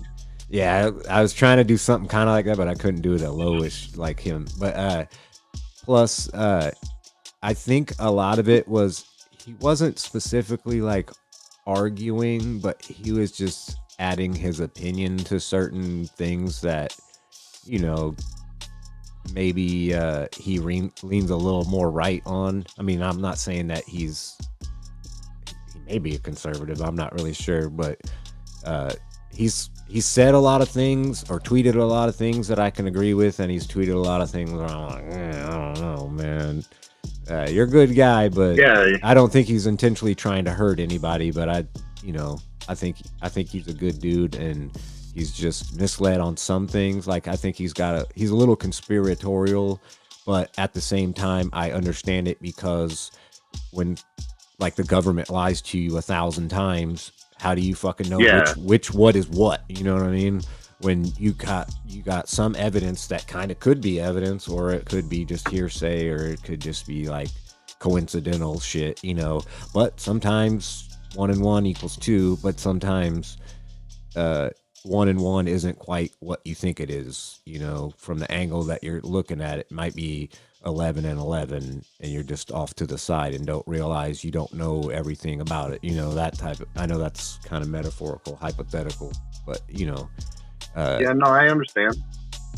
So I mean, I have ideas of some theories out there that it's like, that is pretty fishy, man. Maybe, you know. So I think he's more susceptible to that type of stuff, where I'm a little more skeptical. But at the same time, maybe I should be a little more open to some of that stuff too. You know, I don't know. Well, I mean, look, you know, conspiracy theorist has been turned into a dirty word, and I think Alex Jones, Glenn Beck, James O'Keefe, and among others have fueled a lot of the bad conspiratorial information. And this is not to say that the DNC goes crazy over Russia. You know, Russia. They, you know, spied on Trump, you know, just to kind of like dig up dirt instead of like actually like, you know, going through his fraudulent charities, or actually going like through legit means to kind of like fuck with him. They're just kind of like, you know, like digging up stuff, you know, oh, well, you know, he's like working with Russia, you know, could you prove it? No, you know, but like, you know, and well, there's the when we're in our 90s, bullshit. When we're in our 90s, it'll be declassified, so we'll know then. Because think about all the things that were conspiracy theories when we grew up, and our parents told us about it, and then like last year or the year before, boom, they declassify the information. It's like, whoa, that was true. What the fuck? You know what I mean? So it's kind of fucking. Sorry, I jumped in there. I mean, there's conspiracy. Like 9/11 was a conspiracy, but it was a conspiracy between the 19 hijackers and the people that funded them, and for whatever reasons, why the CIA and the FBI didn't want to play together to get these guys. You know, those are the like more. Well, I mean, I would say severe too, because there was that one FBI guy that was like, "Hey, we got these dangerous guys, you know, in the fucking country, but I would have lost my job had I gone above people's heads." And it's like, well, maybe you should have fucking gone above people's heads, man. Sorry, I was taking a drink. Yeah, the bureaucracy part is a fucking dumbass shit. There should be a direct line of defense at all levels. You know what I'm saying? So If the fucking janitor notices a bomb in the basement, they should be able to fucking call up whoever, and fucking it shouldn't matter that they got to get a hold of their fucking supervisor, and then that supervisor gets a hold of somebody else, and then somebody else gets a hold of the bomb squad. Why can't he just call the bomb squad? You know, that type of shit. But no, he'll get fired, or the building will blow up. You know what I'm saying? But, you know, who wins in that scenario? You know, it's fucking stupid. But well, sometimes you gotta make sacrifice to do the right thing sometimes, and that's, you know, the dude made, well, I want to keep my lifestyle the way it is, but I know these really bad people are, and nobody would have known. Like, if he would have stopped, like, you know, because of his actions, he would have stopped. 3,500 people instantly die, and up to 10,000 over the next decade died from, like, inhalation of fucking materials and got cancer. And well, yeah, and then we blow up citizens across the country, or in another country halfway around the world. Yeah, all that shit. I wasn't even thinking about that. Then those troops get killed, and then a lot of them are injured and brain damage. Yeah, it's just fucking over someone not being able, not that, you know, and it's crazy because he may have really thought at the time, I'm fucked if I try to say something. You know, if I mentioned it to my supervisor, and like, fucking just don't worry about it. And I'm like, well, wait, hold on, we got to do something about this. But if I do, I get fired, or I might end up not being able to work ever again because of this government security job. You know what I mean? So yeah, maybe he was scared to even say something because of it, you know? Well, we need to have more protection for whistleblowers, I think, would be a remedy to certain situations like these, maybe. Yeah, there shouldn't even be an issue with it, because it's still would have protected, like, fucking, in the long run, 100,000 people from dying. In the short run, 3,500. You know what I mean? Like, either way, that's still, like, a huge thing. That he'd be a hero.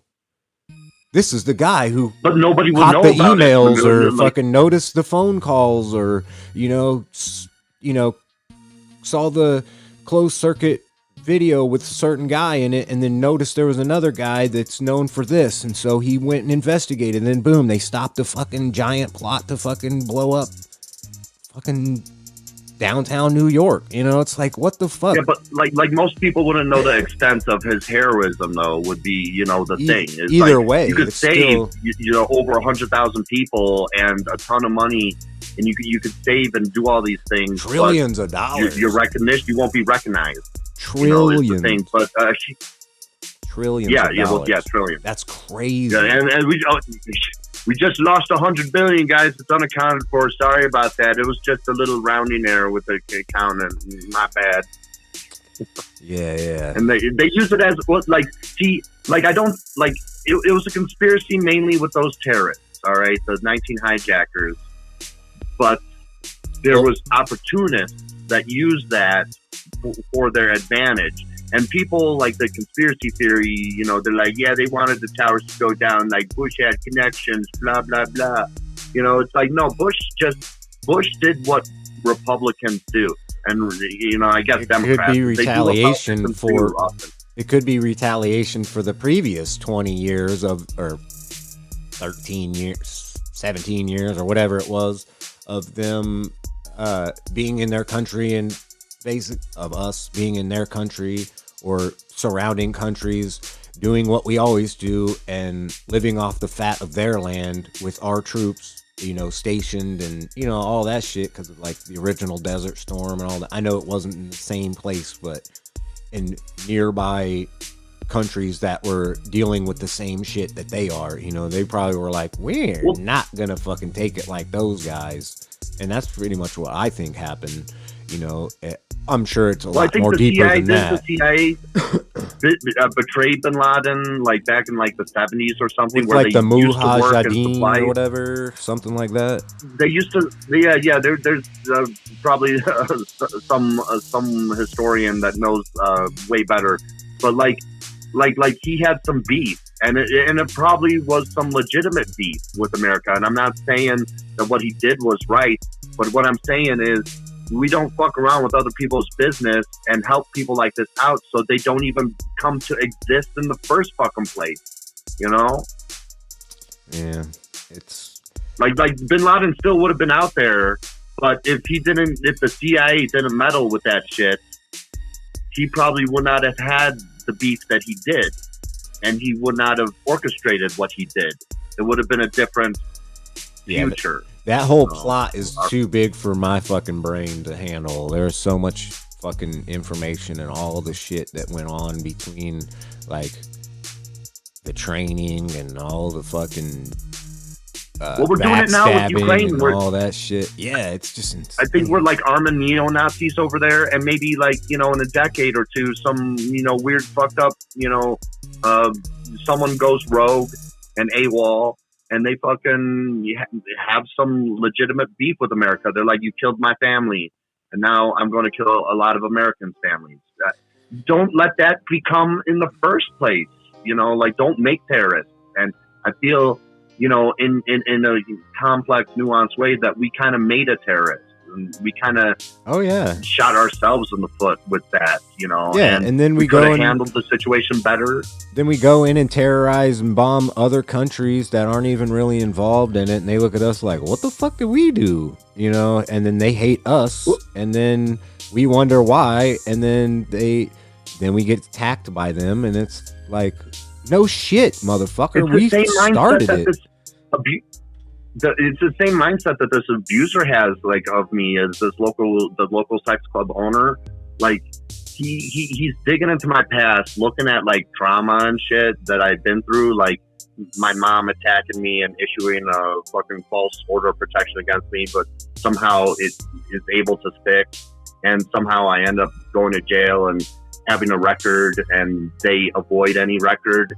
And he's like using that against me, he's like, well, yeah, we did you wrong, but look, see, you were done wrong in your past too. So it's definitely you are the common factor here. And as such, you are the one that's wrong, Chris.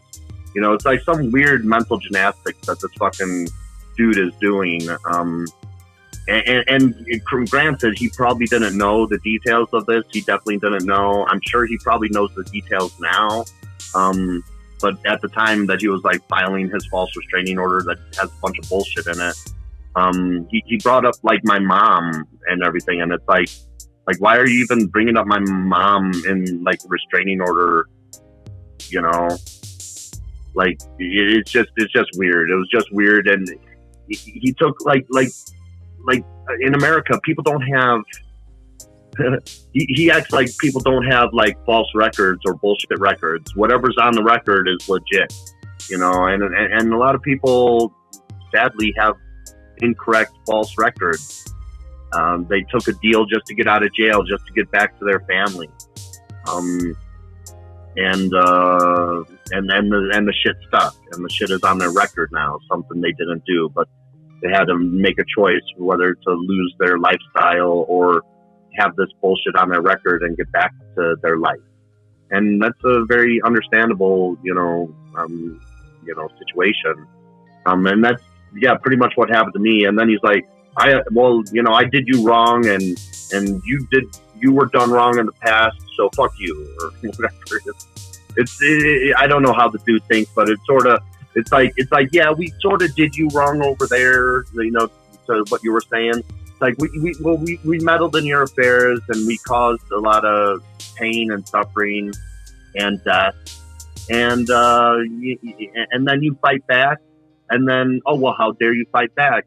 We're gonna fuck you up even more. And it's like there's two sides to every story, and I'm not, like I said, I'm not saying what fucking asshole Bin Laden did was right, but if you didn't fucking pour gasoline on that fire, maybe, there wouldn't be such a raging fire, is all, Or start the fire in the first place. Yeah, start the fire in the first place. Probably better put that shit. Yeah, actually. Yeah, let's just not start the fire in the dry forest. Let's just not do that. Yeah, there's certain things that we shouldn't do, like maybe fucking around with gain of function research. Because I highly suspect that we like to blame this on China, but the U.S. funded that lab in China, and they like to do that in different locations because Well, I mean, maybe not for the main reason, but definitely there's like a pro and a con to the arguments. And a pro would be, well, if things go wrong, it's located over here, and we could just blame them. You know, or they could just wash their hands of it, or they could just completely deny it. Yeah, that's some bullshit. That's avoiding accountability, man. You know, like. Yeah, it wasn't us. You know. Yeah, it wasn't us. It was them damn Chinese that we always freaking. Like I was talking on the goddamn podcast last night about that, like how that pillow guy, that Michael Lindell douchebag, and Trump and others, many others, they make their fortunes off of the Chinese. Oh yeah. You know, they make their bigger fortunes off the Chinese, and they don't ever give them thanks. They sell Americans Chinese scraps, and then like have them process it and then ship it here, then we use it and they win in a way, and then he wins in a way, and then we get fucking inferior bullshit. Not like I want to go hang out at the Trump Tower or whatever, or any of his apartment buildings or whatnot, but I'm saying there are people so those people get fucked out of a quality structure that could collapse, or you know, whatever. It's just fucking, it's crazy. And then he goes out and says China fucking blah blah blah, you know. It's like, what the fuck? Yeah, it's just, it's all manipulation and using and fucking, because you know how many Chinese people are over in China watching Trump say that, or even understand what the fuck he's saying, if you know what I mean, unless it's translated for them. I mean, I guess they could do that now pretty easily, but are they? I don't know. Is that even, do they even allow that type of content over there? You know what I'm saying? The thing about China, like with their crackdown on media and the internet, is because of so much U.S. propaganda. Like I heard a very good, legitimate, you know, reaction or counter argument, and it's a reaction from the Chinese government to all the U.S. propaganda that goes out there. So the U.S. propaganda doesn't work in China because, and they do those stricter things to kind of defend themselves and protect themselves from America's I can bullshit. Imagine it wouldn't, you know? Because it's just like if we saw commercials on TV that said, hi, we're China and we're better than you, like all the fucking time, you wouldn't be like, yeah, okay, sure, you know, you'd be like, fuck these guys, you know. So I totally only get because it. of the conditioning, like I kind of like you got to take a step back, like sometimes, like the government, the fucking politicians of so many governments, you know, there's probably more bad ones than good, is how I feel right now. I don't know the details of the whole world. Yeah, it's all about but profit, the citizens are people like you and me, dude. Right. They're normal people. I know. That's what I was saying. You know, it's like they're looking at us in the same way we're looking at them, but through the opposite lens. You know, I wasn't saying fuck you guys as the country of China. I'm saying like their government. You know what I'm saying? As you know, our government propagandizes against them. They do. I'm sure they do the same for us. Or, you know, but we fucking clearly deserve it if we're doing it. You know what I'm saying? So they gotta fight fire with fire or do something, you know. Fucking what can you do if that much? I guess that is what you can do. You can just fucking black it out. Just say nope, just cut it off. Which, I mean, there's only so much shit you can do. It's either, you know, separate yourself from it or expose yourself to it and get used to it. What else is there?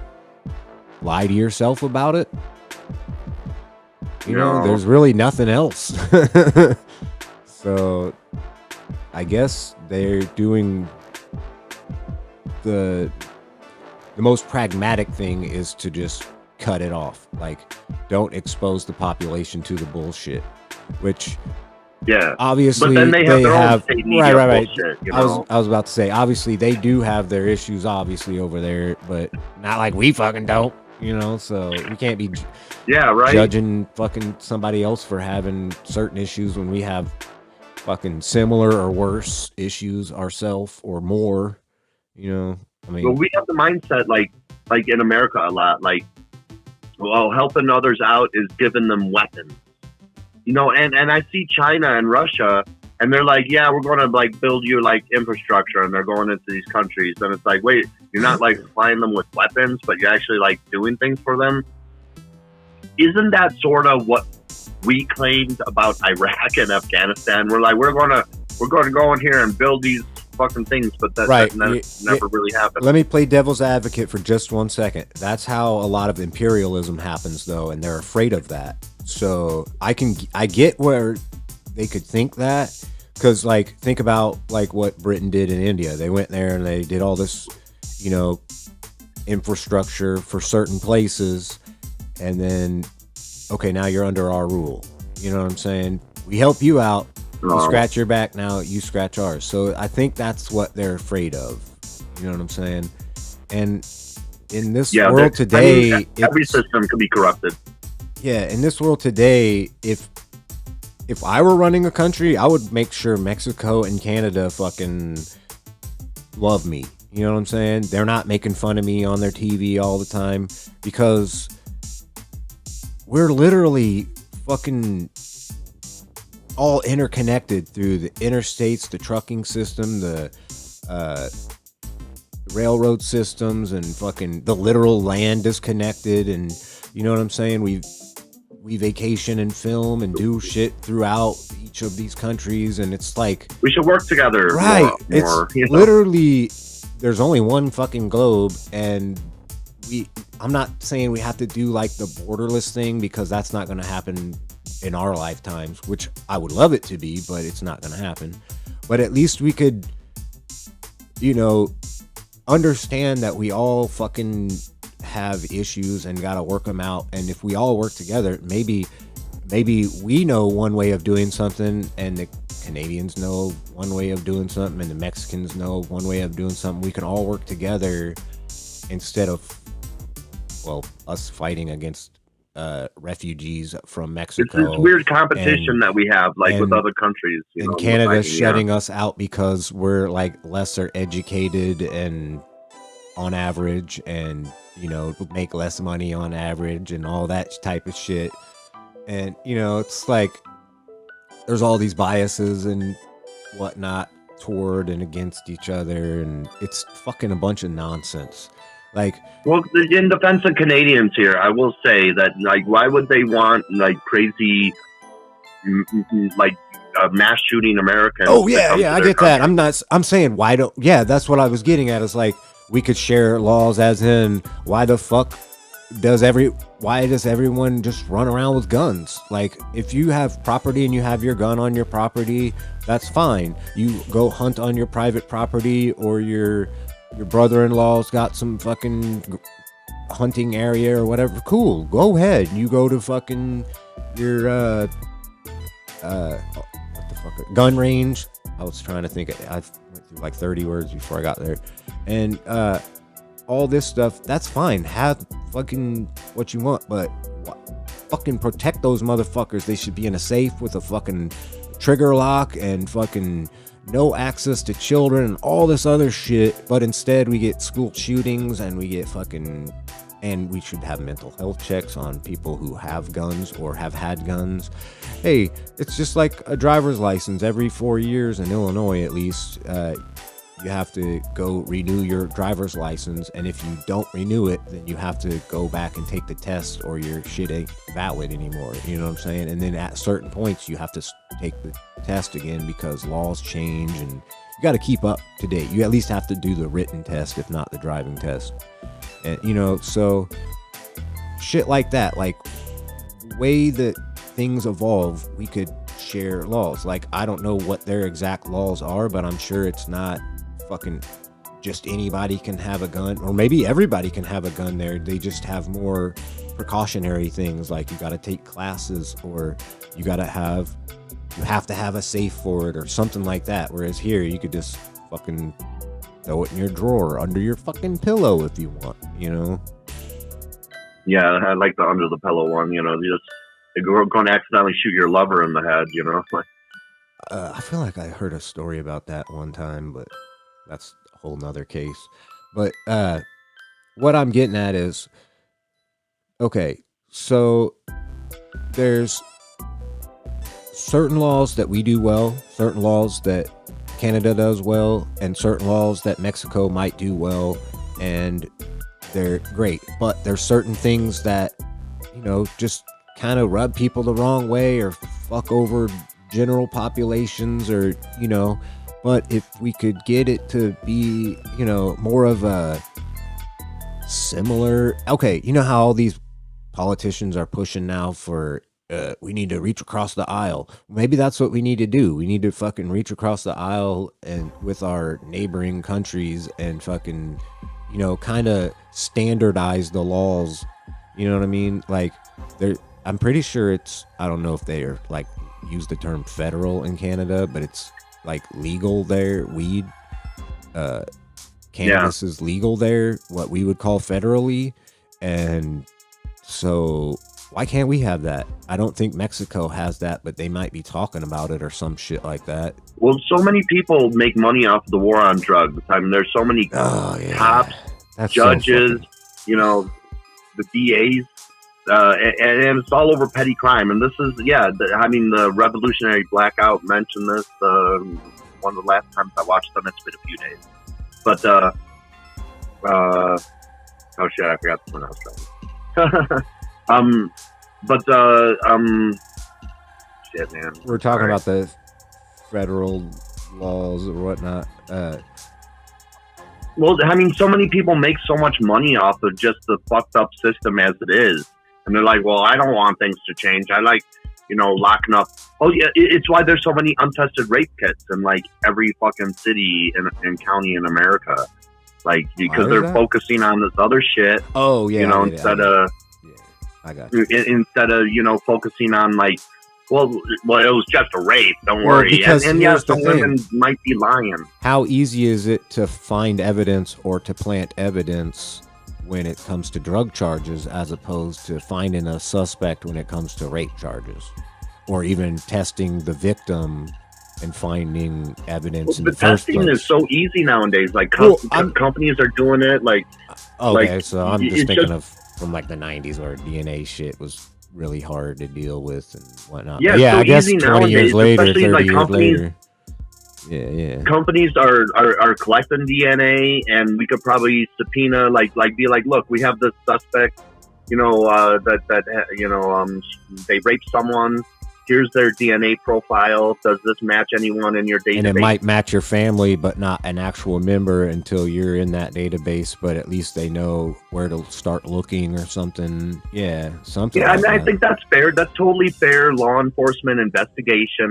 But yeah, like you said, it's just easier to toss a bag of dope or some shit in the backseat of someone's car. Or find one that was already there, because there's a lot of people that have it, because I've been caught with this shit. I had this shit, so I get it. Well, but it's still a petty thing. Yeah, it's dumb as fuck. It almost ruined my life.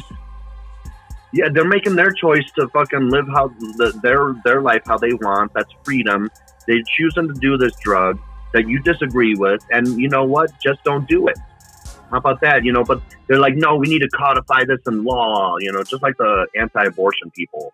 They're like, well, because I disagree with it, I want to force this on everyone. And it's like, well, I mean, the more reasonable. How about just don't get one, or tell your family members not to. But other than that, to jump back real quick.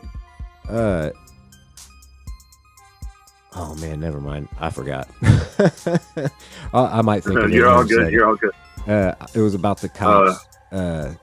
Oh yeah. I've had 3 Let me tell you something real quick. It's a real quick story. Good. I've been arrested 3 times, being caught with drugs or paraphernalia or both, and I've been let off 3 times for lack of evidence.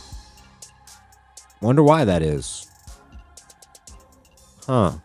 Well, when you get caught with an ounce of weed 3 times and then it's lack of evidence, wonder what happened to that.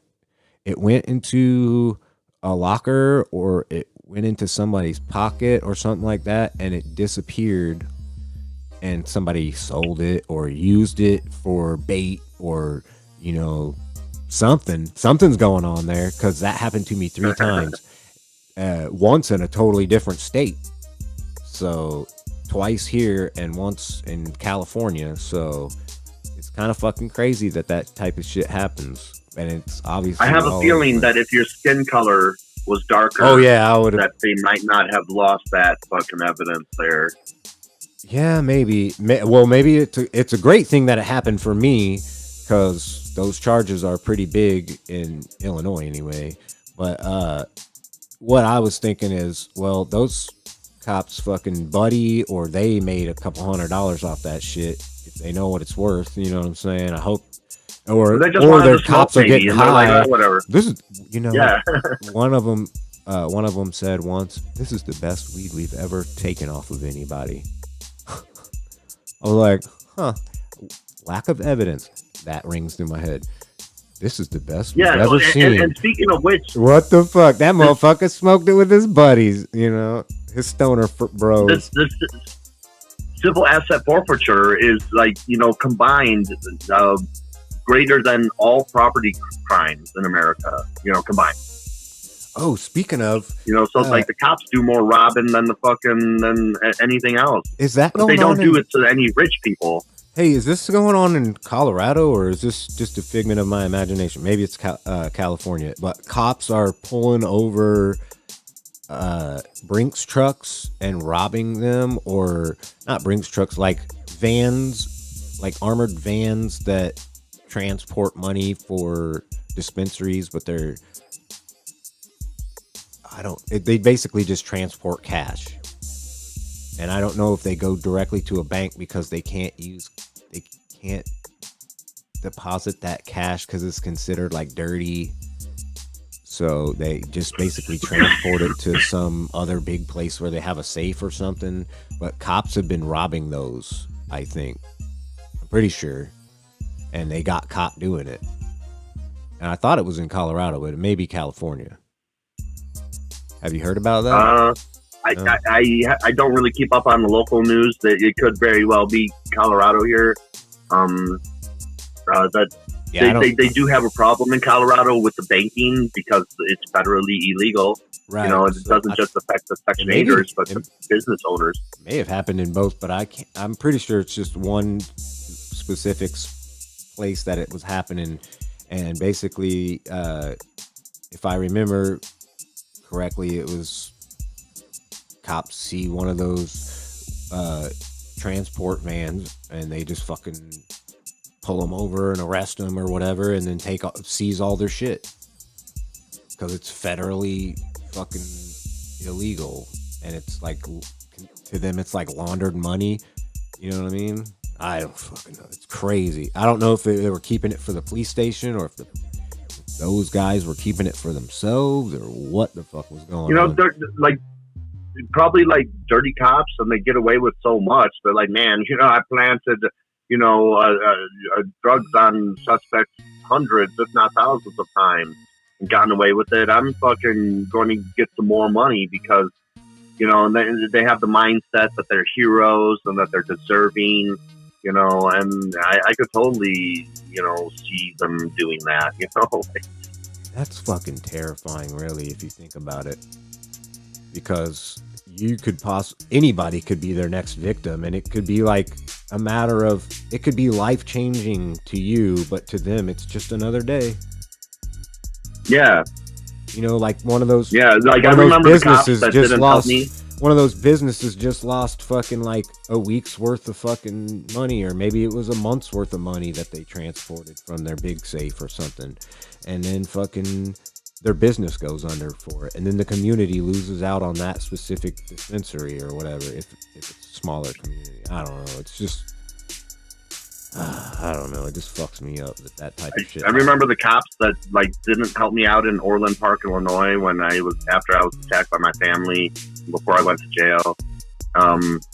Like I drove around because I like would flick them off and shit, and I flicked this one cop off, and he like pointed and laughed at me and shit. Maybe I never get that image out of my head of that asshole. That's kind of funny though, because maybe it's happened so many times he just tries to laugh it off because it doesn't hurt him. He's not. What's he gonna fucking do about it? Hey, give you a little talk, you know? What the fuck ever. That isn't gonna fucking do shit, because next time you see him, you're just gonna do it again. But, you know, maybe that's just his way of, you know, letting you vent, you know, fuck it, you know, and himself venting.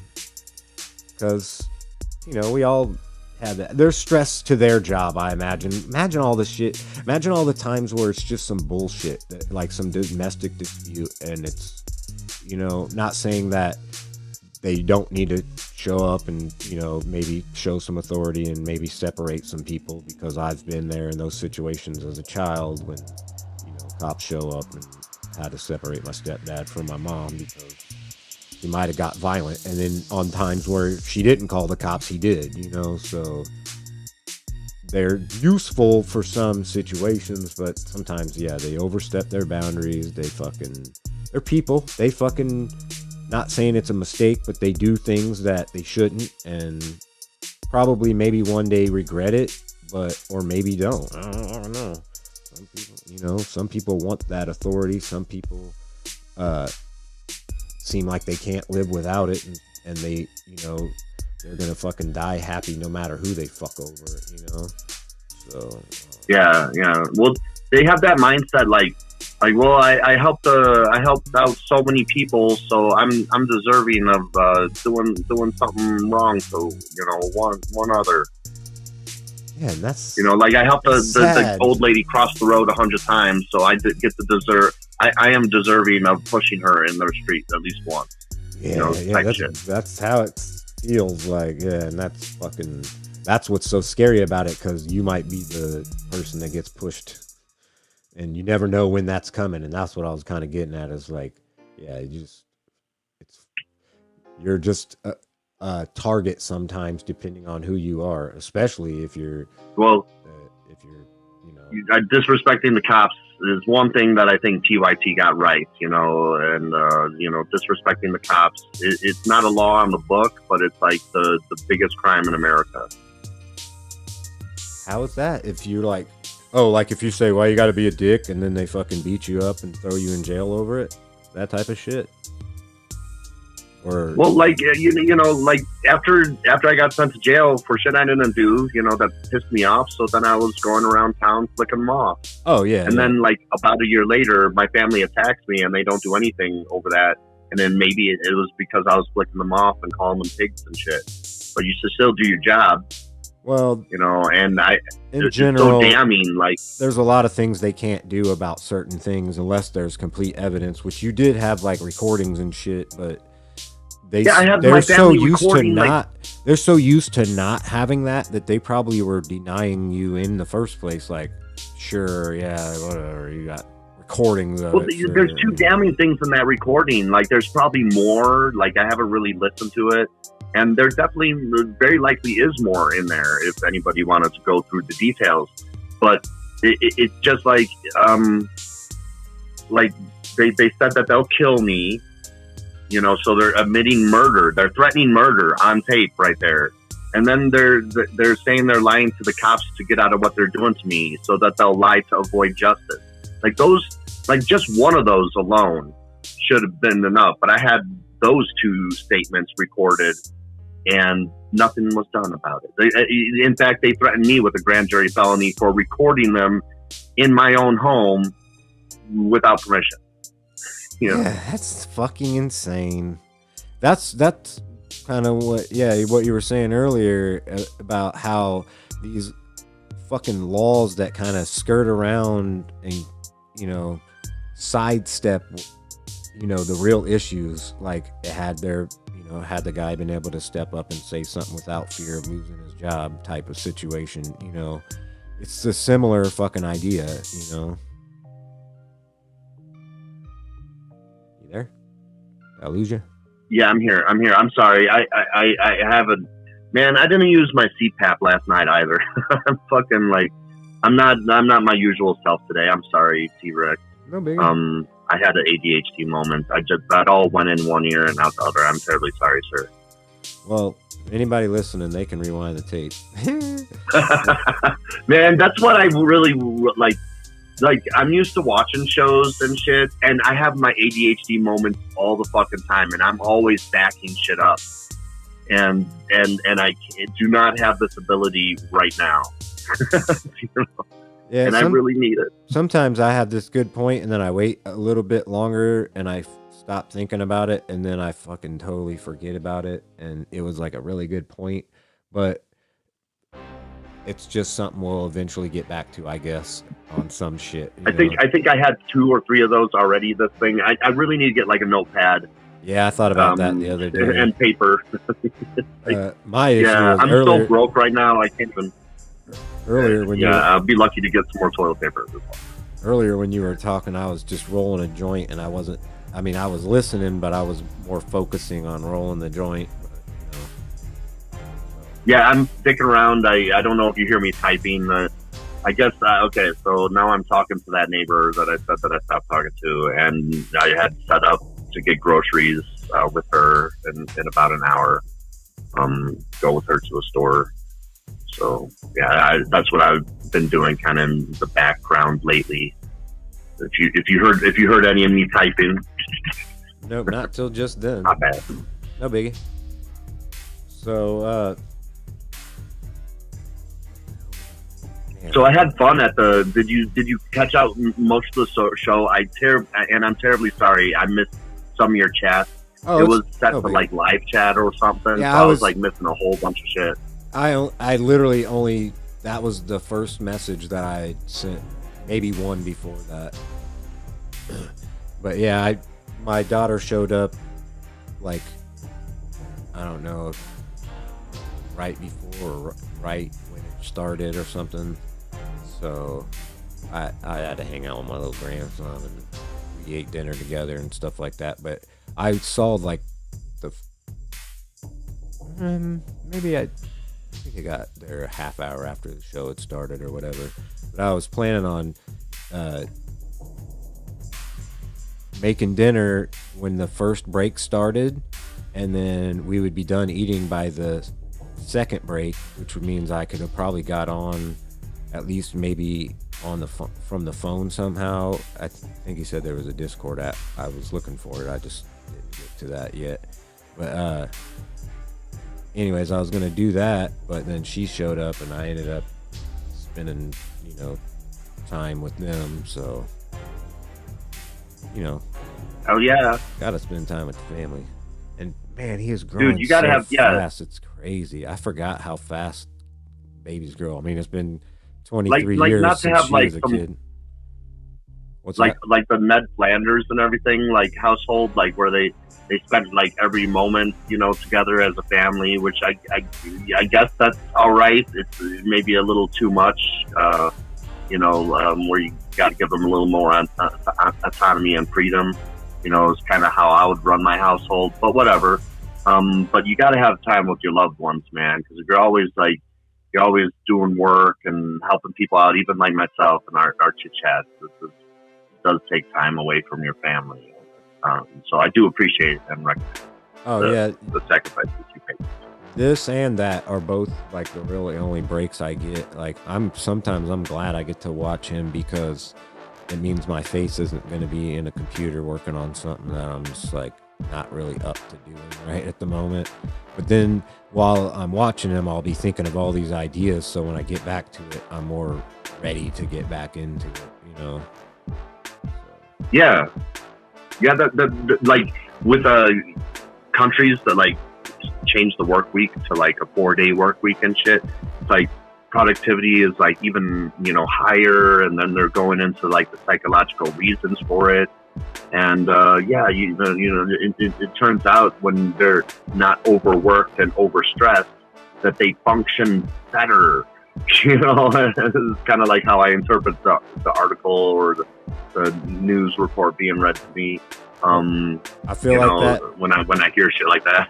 I feel like that falls back on education, because if our population was more educated, because smart people know that, that, I know that, but most people don't, so But You're like, no, I got to work myself to the bone and not get any sleep, and that would equal success, you Right, know. And and it's like, I was taught that hard work will get you somewhere. Yes, it does, but it only gets you so far.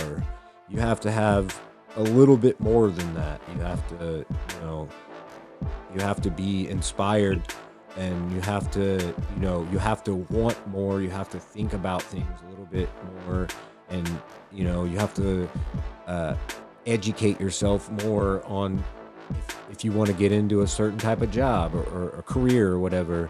You have to really stick with it, and I guess what I'm trying to say is, like, a lot of people maybe not really don't know what they want to do, and so they just kind of I think most people just do that. They just go with whatever. They go with the flow.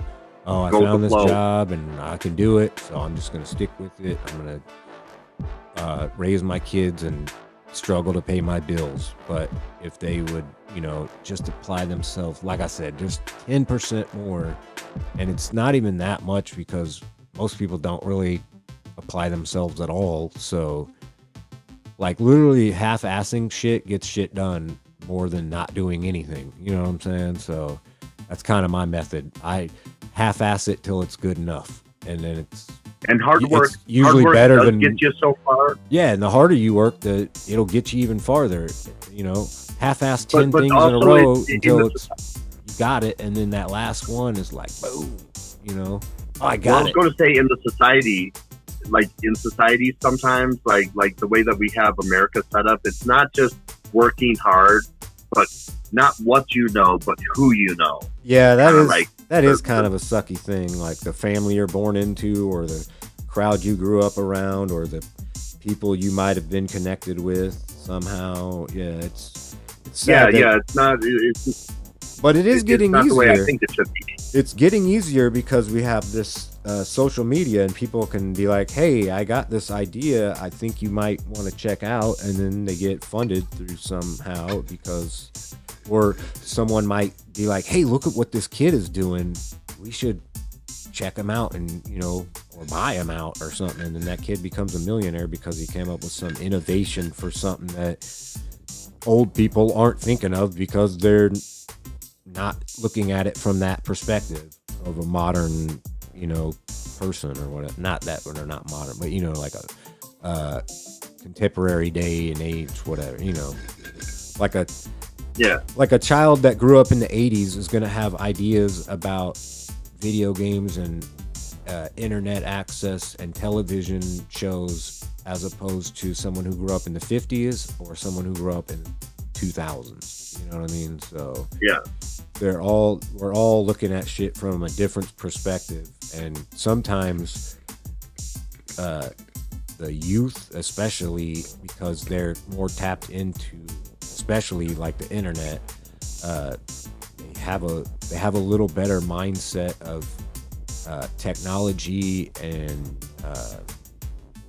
what else, like marketing and strategy and that type of business acumen and shit like that, because we grew up without that type of stuff, so they're a little more well adapted to it. Not all of them, but in general. Kids grew up with, damn it. If I had the things that kids grew up with, shit, I would not have fucking, had rocks like thrown in my face, like at the playground or some shit. It would have been like little pieces of rubber or some shit that they use nowadays. I did notice. I remember you guys were talking about your age. I think that's what I put on there, my age, like the year I was born and then the year I graduated, or would have if I didn't. Oh yeah. But whatever. 79, 97. Yeah, you guys were both from the 80s, and I noticed people in the 80s, I've noticed, had more access to like computer and internet than I did, because you probably were at the age to go to computer class at like 10 years old would have been like 1990, whereas I was still in the 80s, like 87, 88, you know what I mean? And computers and shit weren't like super popular. Like maybe the school had like one or two or something. Well, we had like 20 of them, but in one room, but there was like one class a month where you got to go do it for like a half hour. You know what I'm saying? So it was like nothing. But what I was saying is the technology advanced so quickly in those few years, 2 or 3 years, that it just, like, it's so crazy. By the time you were 16, the internet had been around. By the time I was 16, internet was a thing, but it wasn't like a household thing. You know what I mean? Like, everybody didn't have an AOL yet. You know, so it's kind of like I was just ahead of that in age. So I literally just ignored it until I was like 24 or so. It was like, well, I don't fucking need that shit. And then one day, well, I could get MP3s for like a 20-minute download. Well, see, I would just go buy a stack of discs and have a homie do it. You know what I mean? So I would just go buy 100 CDs that's what I did for to most of $50 my collection. and then hand it off to somebody, and in a week go pick them up, and you know, I'd have 195 of them worked. You know what I'm saying? 100 CDs, and you know, fuck it. You know? Yeah, that's one thing about my homelessness and losing all my property is like most of my CDs, like I like ripped most of my CDs and shit. So I still have my music collection, but then I lost the physical form of media that I obtained with this. And so now suddenly is something that was legal is now illegal. Yeah. You know, it's like, Yeah, but they're not even looking for shit like that anymore. Like if you say you're driving around and you got pulled over with them, nobody would even fucking look at those twice. Because the cop I burn these DVDs and sell them for $5 a pop. They're like, yeah, whatever. Now, if they were out of our face. Yeah, if they're DVDs, maybe, you know, they might say something. But CD music, they would know, you know, oh, this dude fucking just ripped his music library to CD. And that's one thing I don't get about YouTube is, like, why isn't there an option that you could, like, buy some fucking music? Okay, like not buy it, but like use it in your video. Here, you could use, you know, like whatever song you want to use. You just got to pay $1 to use it. Or if you're monetized, would make so much more money. It gives like 30, takes off like 30% of your revenue and splits it between the artists. It'd be a shared monetization, not demonetized. How about nice middle? Yeah, I don't get that, man. The YouTube shit is so stupid. The way that, okay, think about this. If you were YouTube, and you have the notification system. So someone puts out a video. They have like 1 million subscribers. So they get like 100,000 views the first day, you know. And you got ads on that video normally.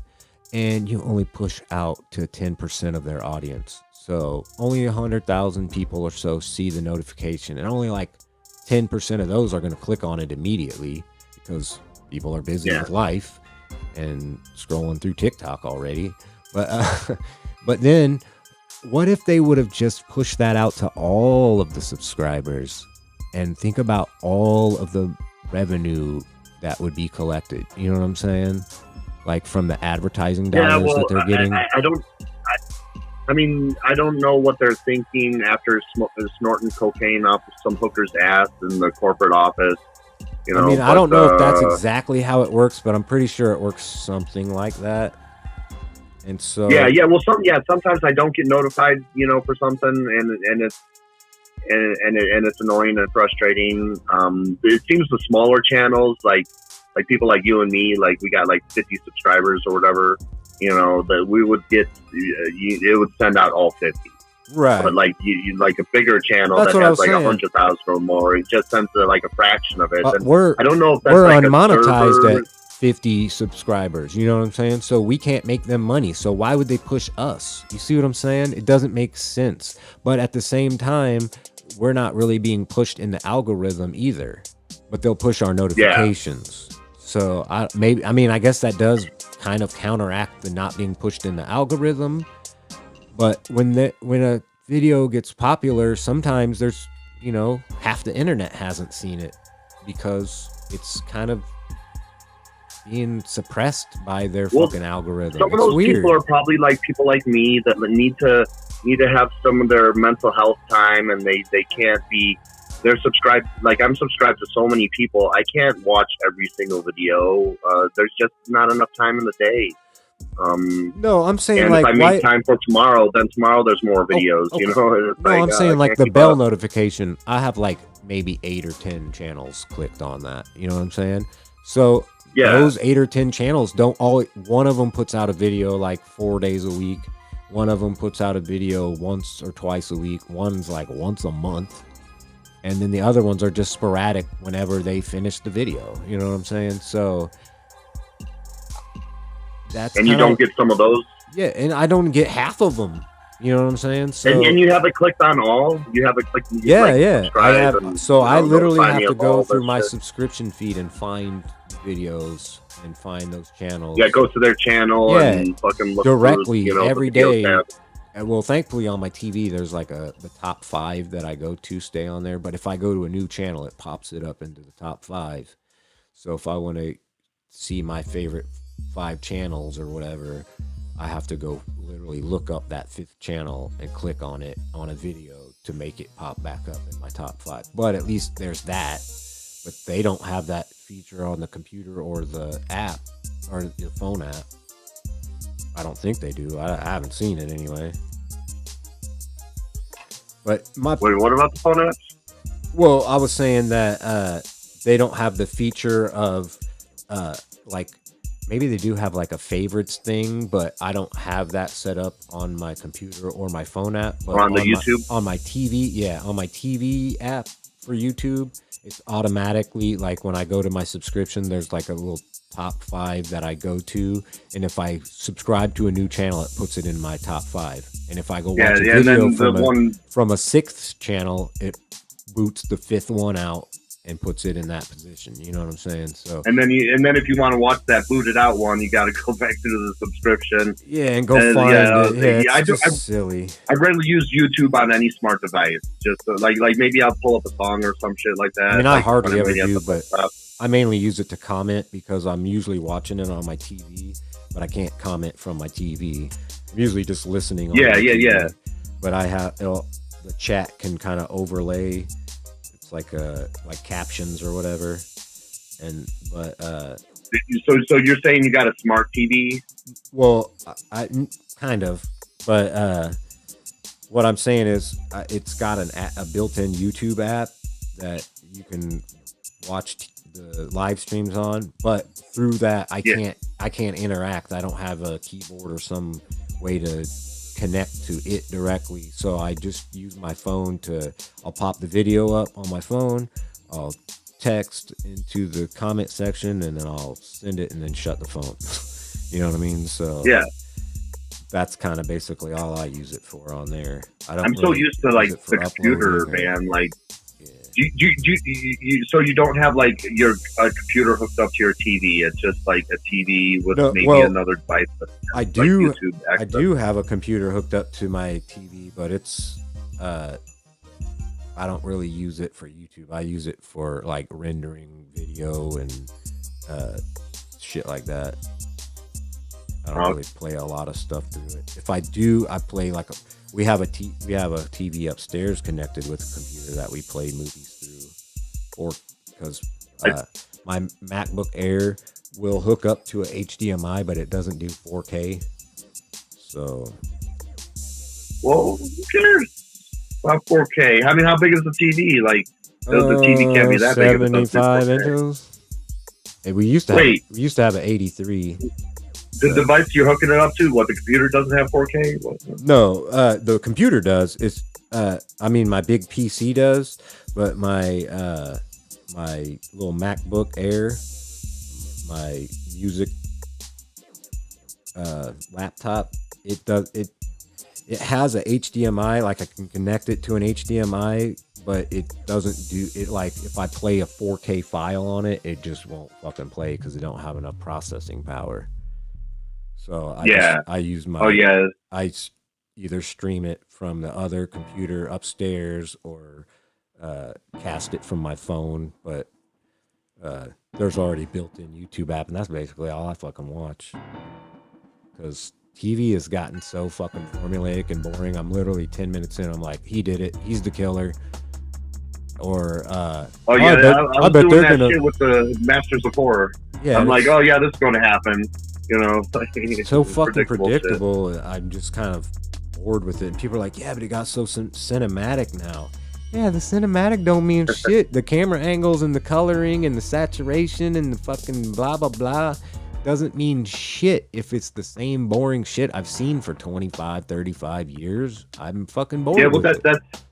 That's the option. You know, you got to watch that movie that you enjoy watching. You know, like lately I've been when I'm bored, like, and I don't feel like Masters of Horror or anything like that. I've been watching Alita: Battle Angel lately a lot. You know, I must have seen that thing like a half dozen times this past 2 weeks. It's a really fun movie, and it's like a woman superhero. You know, we could all, you know, feel, you know, all woke about that, I guess. You know, but I don't think it was like specifically done, you know, like, oh, we got to have a female. It's just the character is, you know, we weren't trying to appease females or anything with this. It's just, this is the story, and it's a different story. It's not like some rehash of some other shit. It's a totally new, like, universe, characters, everything, and I just really enjoy it. Yeah, I like Alita.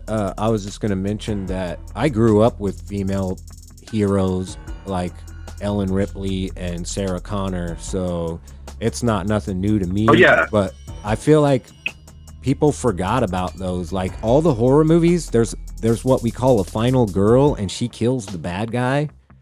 You know what I'm saying? Maybe her boyfriend helps her a little, but he probably got stabbed or blown up or hacked up a little bit. You know what I'm saying? Well, yeah. The final, but also like you when you're saying the horror films, like females are usually like the biggest dumbasses in there, and they're not always dumb and everything, but they're like, what's this strange noise here? Let me go investigate in this dark alone. Well, yeah, that's kind of a trope. Yeah. Woods. I know that's a trope, but I'm just saying, like, the hero of horror movies in general, 95% of the time in horror movies, it's a woman. You know, it's hardly ever a guy. Yeah, you know.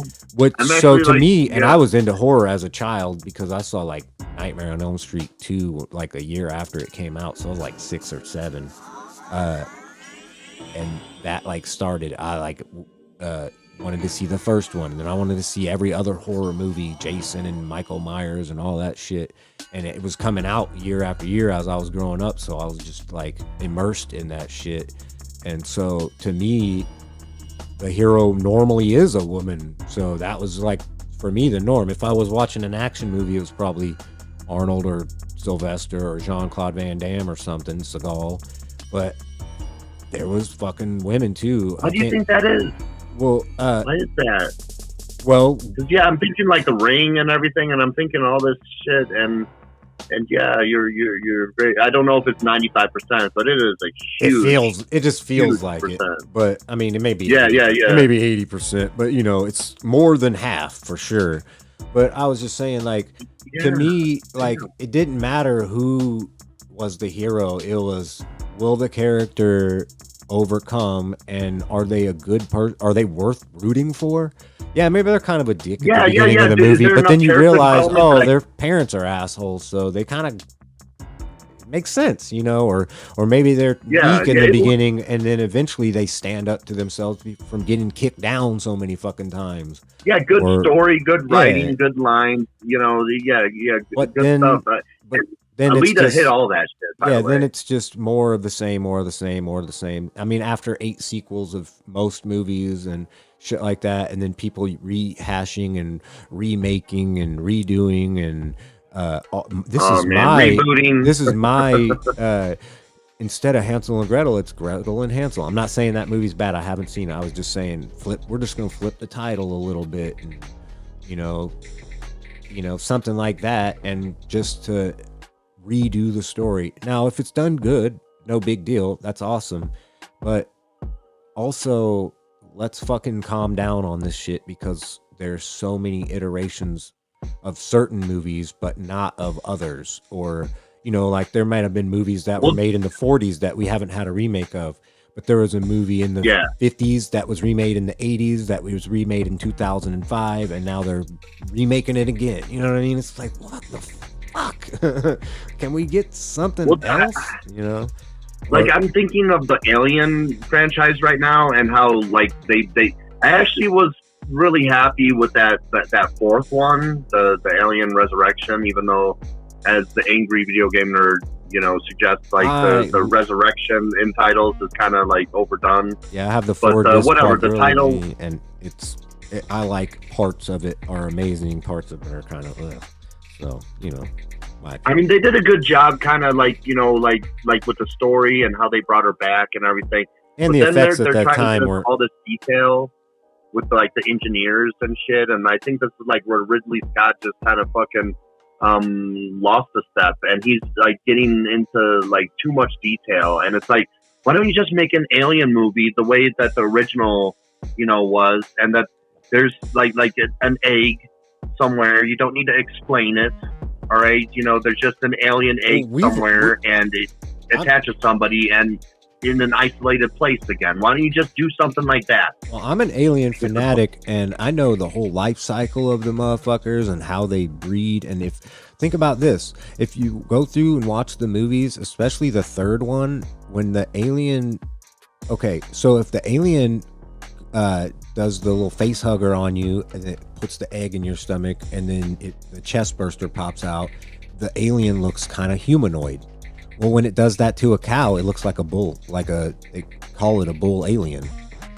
It has the skeletal structure. Right. So imagine what might be on other planets, what an alien from an alien planet would look like. You know what I'm saying? Like some weird creature wanders up on an egg, boom. And then they sort of did that with the Alien versus Predators, where the Predator Alien thing. Yeah, but that's what I was saying. Like they kind of half mixed their DNA, so literally aliens could look like alien-ish, but be anything. You know what I'm saying? So they could be looking like a cat, or they could be looking like, an insect, or fucking all kinds of weird shit, but they don't really fucking explore that much.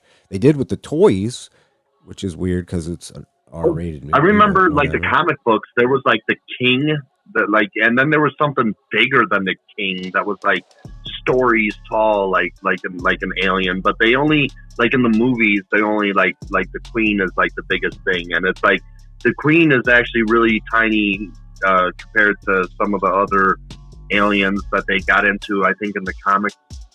Yeah, and there's so much shit that they could explore, and they could do it similar to how they did the first one, where it's kind of a haunted house in space. And I think that would get people back into it, because that one, to me, I love Aliens because it's an action spectacular. Oh shit! You know what we're talking about right now? Hang on a second. What's that?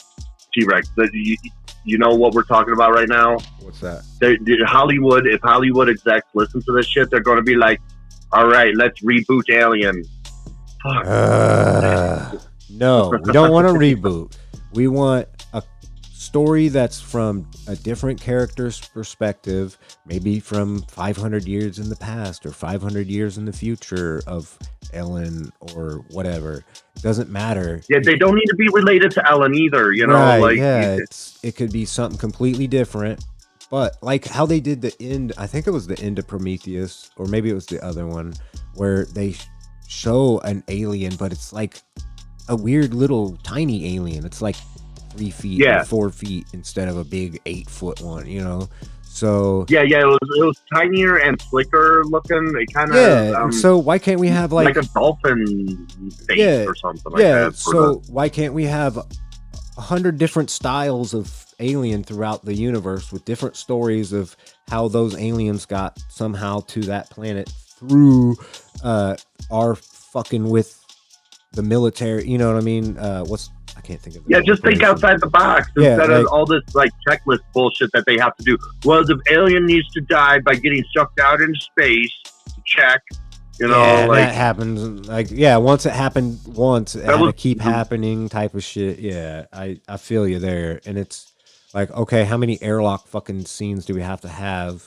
We've had that. Yeah, that was one thing I didn't like about the Alien 4, but whatever. That did look cool with the skeleton being sucked through and whatnot, Yeah. Or whatever it was like screaming, it's like, oh, damn, this is really disturbing.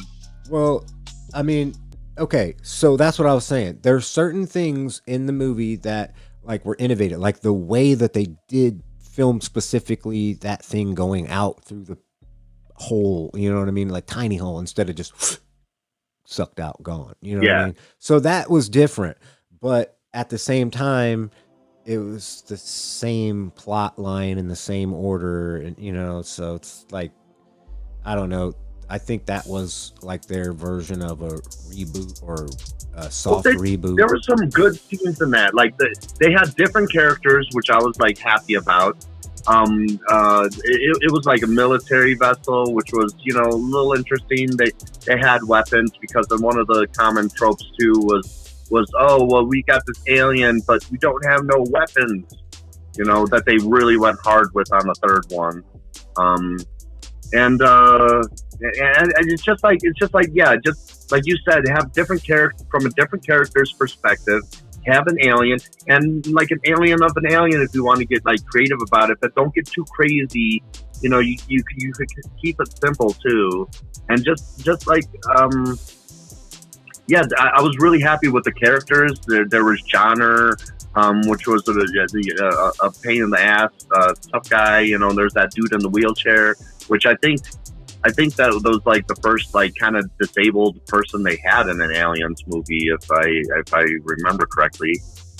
Winona Ryder is hot, and she did a good part too. That I didn't really have any complaints with. Most of the acting. There was that kind of intimacy with the aliens and Ripley that they kind of like she was being carried.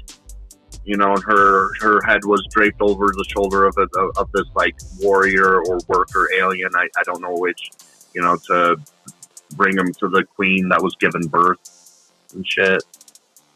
Yeah, it's been a while since I've seen it. 'Cause I remember all this stuff. Yeah, as you're saying it. It was good. Like that. Like they had their like, oh well, this is an aliens movie, so then the alien obviously needs to die by getting sucked out in space, or the last alien does, for the climax. But they could do other things. Like that climax in that third one was they heated up that alien really hot, and then they cooled it down, and then because of the extreme temperature differences, it just shattered like exploded and shit. Yeah, that was awesome. I don't know if you know the history behind that movie, but it went through like so many iterations of script that it's totally not what it was meant to be. It was literally supposed to be like a wooden planet, and the atmosphere was supposed to be like you could literally stand on top of the planet and reach up out of the atmosphere on it. And the designs and all the ideas for it are fucking insane. I have this 8-disc collector's edition. It's got all 4 of the movies, and then there's an extra disc for each one. But I swear I watched part 3 disc, like the special edition disc, more than any of the other discs in that thing. It's crazy because there's so much shit that they wanted to do. And so I kind of give, what's his name, David Lynch, or no, I can't remember the name, but the director, I give him, the guy that got credit for directing it, I give him a lot of leeway because firstly, he was a young director, and secondly, they did a lot of fucked up shit to him before he even got in there. Like I think there was a previous director that they fucked over before him, and they left a lot of shit open, and he had to kind of make up for their unorganized behavior and inability to, kind of make shit solidified as, cohesive or whatever. Yeah. Well, yeah, the bureaucracy, like it's kind of like what happened to Solo, a Star Wars story or whatever. That they, there was all this kerfuffle, and they got a new director, and then he had to, go in there and rework all this shit. I was so like, I mean, Alien 3, like when I'm looking back at these movies where I probably had like a different opinion of them 15 years ago, and I'm seeing the shit that Hollywood is crapping out now, and then I'm kind of like rewatching old movies that are not like masterpieces, but then I end up like leaving the experience like, hey, I think this was way better, than I previously thought. And I put a little bit more thought into it. It goes from like a 3-star to a 4-star or something like that, in my mind. And yeah, it's good to like. It sucks that there's not that much, good movies out there. Matrix 4 with their fucking resurrection did a horrible job. Like the way they brought Ripley back in Alien 4 was much more creative than the fucking how they did Keanu Reeves in the fucking Matrix, and then keeping up with that creepy horror kind of theme. They had that one room where it was like labeled like 1 through 8, and there was all those fucked up clones, and one of them was still alive, kind of a half Ripley, half alien. And that was really kind of disturbing to watch, but I don't know. It's just, it was creative for fucking sure. Yeah, it was creative as fuck. Well, like who? That was such a weird scene, and they always have these stupid ass scenes explaining stupid ass shit, like in these newer prequels to Alien or whatever. But it's like, man, that one scene with the room 1 through 8 was so fucking like more creative than like most things in these fucking newer movies with Dave the robot and the creepy robot David, and he's all obsessed with this black goo that they never explain, and it's just and the characters are just kind of like stupid. They're just like, going around on a planet, and come on, like you're being introduced to a 100% new environment with new bacteria, different kinds of bacteria, different kinds of fungus, and different viruses, and you're just like walking openly, breathing the air, it doesn't make sense, and then there was that part, where they first meet David in that last one that they made after Prometheus. I forget, Alien Covenant. And there was like that field of dead people. And then they're like, yeah, this one person that's still alive, that's a robot, let's trust him. It's like, and everybody's like, yeah, he seems trustworthy, and it's like, oh my God, these characters are so stupid. Like, I didn't get that vibe when I was watching Alien Resurrection. Even like I think there was that one stupid officer in fucking Alien 3. He ended up dying near the end when he grabbed a wrench and hit the dude that played Bishop. He hit him in the head, right, and shit. I think that was one of like the stupider, kind of slower officers. But like, yeah, but now I watch the newer Aliens, and it's like, yeah, well, we got to make the characters extremely stupid. It's like, what the fuck? Yeah, I think a lot of that has to do with the writers now. Obviously, there's a formula to writing a script, but they grew up with characters that were running up the stairs when they should be running out the door and shit like that. But now it's been done so many times that like they have to go to an extreme to make the character seem as if they're so stupid that they probably shouldn't be able to tie their own shoes. But they, they've kind of painted themselves into a corner by using the Hollywood fucking format. So if they would fucking stray away from that and actually be creative, it would, we'd have a lot better cinema. I've written like 5 movies, and I've entered a couple of them in you submit them to be edited and then into a contest. I've done that a couple times, but they didn't, nobody bought or nobody latched on to them. But here's the thing, I still own them, and I could still do them if I had money. I'd do them. But I thought about rewriting one of my scripts into a TV show, because it's the type of thing that could be a TV show. But the problem is there's 2 other TV shows that are basically the same. The difference is mine is way more realistic, and I don't think that people want that. I think they want that fantasy bullshit.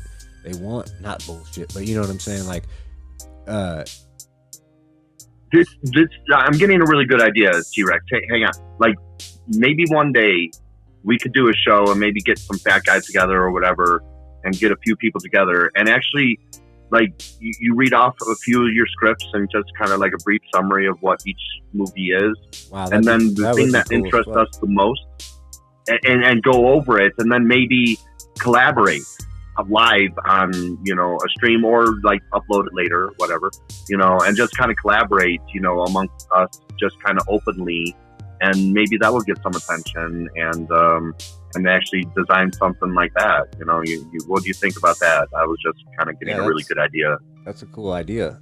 I'll have to. Yeah, I'm actually like really super interested. Like, I want to know these stories. I don't think we have time right now, so don't like really get too into it. But I've got like basically trilogies of movies that are literally fully written, and I did an outline, then the whole fucking script and all the rewrites, and you know, I've had people read them and tell me, you know, their feedback on it, like people who are not really in the industry, but you know, are heavy readers and critical thinkers and shit, so I can get a good feedback from them. And I've got them to a point where I feel like if I had the money to direct them and had the skill to actually direct, because I've never directed a feature, I've only directed small little videos and music videos, but if I had more experience with that,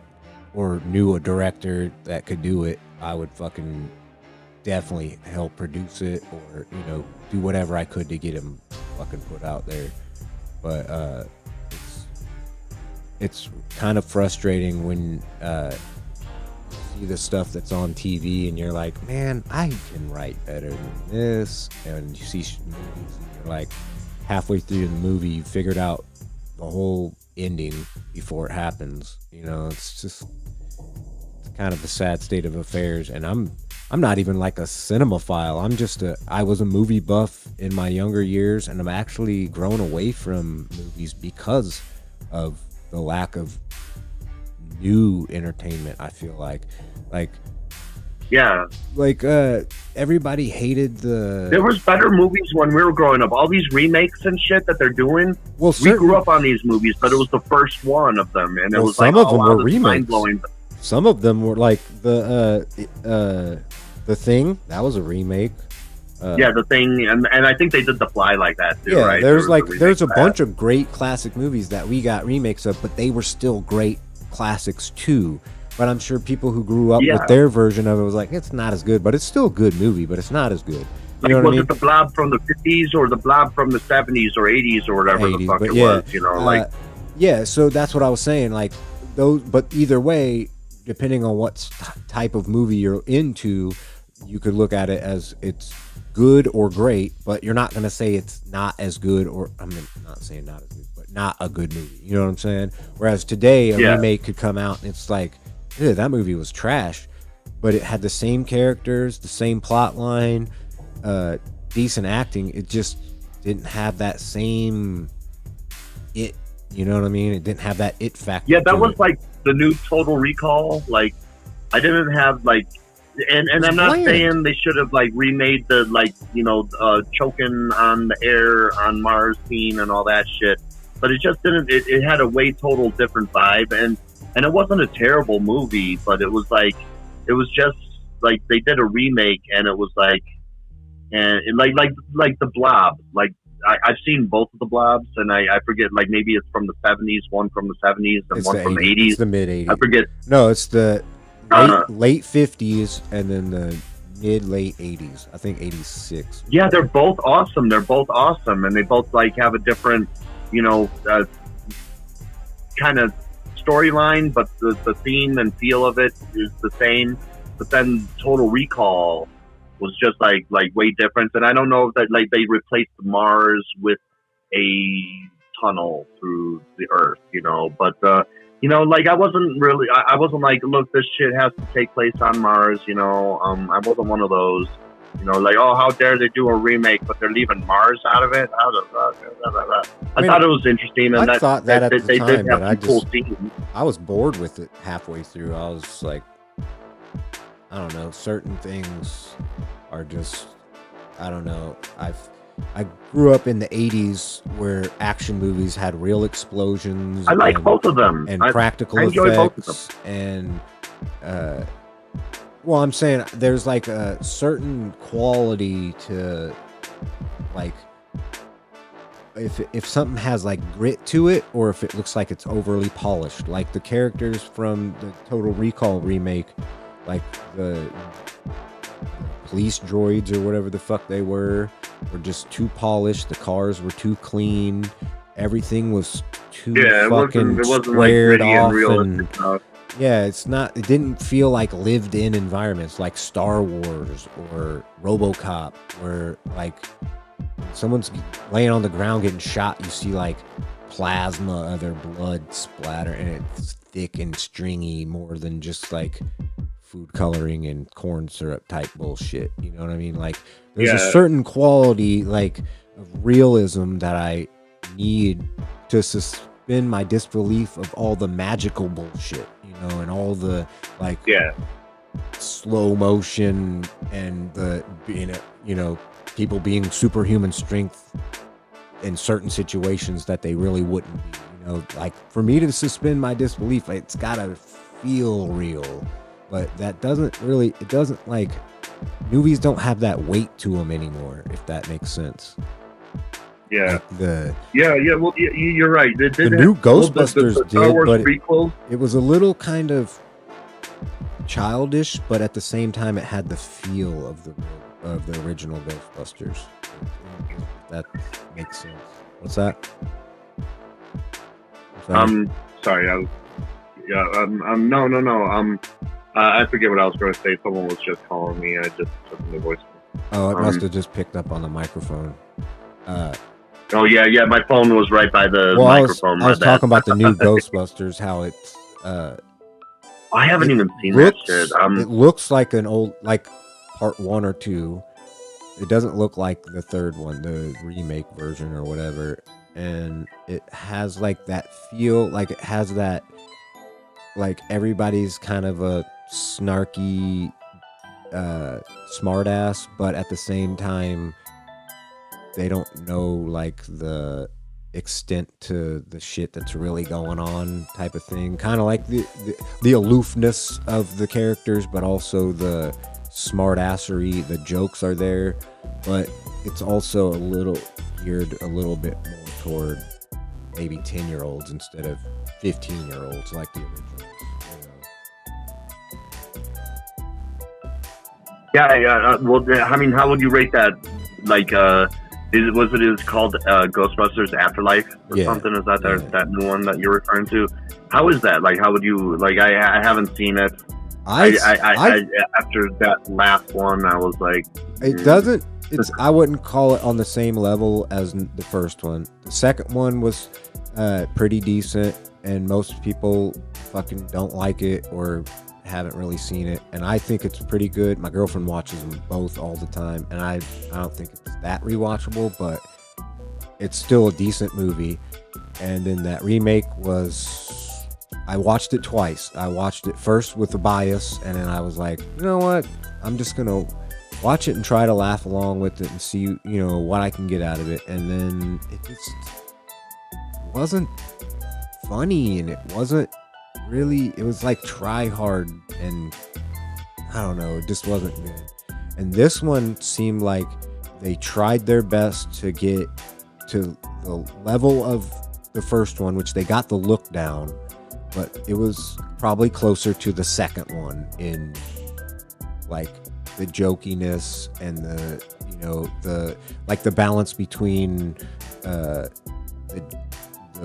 jokes and the I don't know what the fucking word I'm trying to think of. I can't even think of the word. But, you know, like just totally, it's got the feel of the second one where they're a little bit trying, and it's a little bit more goofy, and it's not Yeah. as adult oriented comedy. I guess I think they were trying to, expose it to a bigger audience. Yeah. And a lot of the scenes do involve the kids, but they're more realistic that a kid would make a stupid decision than an adult. You know what I'm saying? So having the kids do certain things and get in trouble in certain ways was probably easier to, suspend your disbelief and understand that they would do that than had it been adults throughout the whole movie. Because yeah, well, so they make their stupid mistakes, but they do it, because they're just naive and they're kids, right, and they're fucking up. They're 12, 15, and 16 or something like that, or 12, played by like 18-year-olds or whatever. Yeah, whatever. But I'm just saying, there you can expect a 12-year-old to make certain decisions or not, or you can expect a 16-year-old to make certain decisions or not, or a grown-ass adult who's 35 plus or whatever. They're going to make different decisions. So had they only had all adults throughout, I think they would have had to change a lot of it, obviously, but it wouldn't have had that playfulness to it and that whimsicalness, I guess. And was there sky beams? Did they? Technically, but no. You remember the first Ghostbusters? I believe it's magic. Yeah, they did have that. They were like the original sky beam. That was not really a sky beam. It was like the souls were all intertwined and connected as ribbons, and they were all it's a sky beam. Technically, in a way, but it wasn't like a single blue beam like what we're used to nowadays. Yeah, it was purple, from what I remember. Pink and purple, yeah, like a fuchsia purple type, yeah. But I'm just saying, that to me is more creative, having all the souls escape from a thing. They go take all. They may come out in a beam, but they all dissipate and go in all the different directions and go all over the place and terrorize everybody in the same way. So how would you rate the Ghostbusters, man? Like best to worst movie. 1, Afterlife. 2, and I'll never watch the remake again, but I'll probably watch. You're putting Afterlife in between 1 and 2? Yes, because okay. I did watch 2 in the theater. You sold as me, a kid, sir. I'm going to check it out. But at the same time, it didn't have that same feeling as the first one. You know what I mean? It didn't have that same lightning in a bottle as the first one. But it's well, those actors, those were that was lightning in a bottle in themselves. Those Dan Aykroyd, Bill Murray. I forget the other two names there. But there was some chemistry there, man. With their acting and shit. Even behind the scenes, not filming, there was some chemistry that you could tell that reflected, greatly on the movie. And then there's this little kind of side main characters Ripley, Sigourney Weaver. That is strange that word. I didn't even mean to be, connect it in that way, but yeah. Yeah, I know. I'm Ripley's in there, right? Well, I just meant starting to talk about another movie that had her in it. That's all. Yeah, and that was kind of she does the horror theme. I think she was in this movie a decade ago. I need to look it up, but I was talking with a neighbor and he told me the name and I totally can't remember. But she played an evil villain in it, and I really got to check that out because she is a good actress, at least from what I remember. Movies that I've seen her in. She's a good actress, and anyway. She's been in quite a few things where she's kind of a evil bitch, but I can't really. I know one of them is Holes. It's a kid's movie. Heartbreakers. Yeah, I don't recognize it. I've probably seen whatever it is. I just don't recall the title. But you're probably right. Well, she was like a scammer. She played a scammer, and then she had a crew daughter or a friend. Oh yes, yeah. I don't really know. well, that she would kind of like scam people with, and she would like yeah, and I forget. You know the guy's head that got cut open in Hannibal.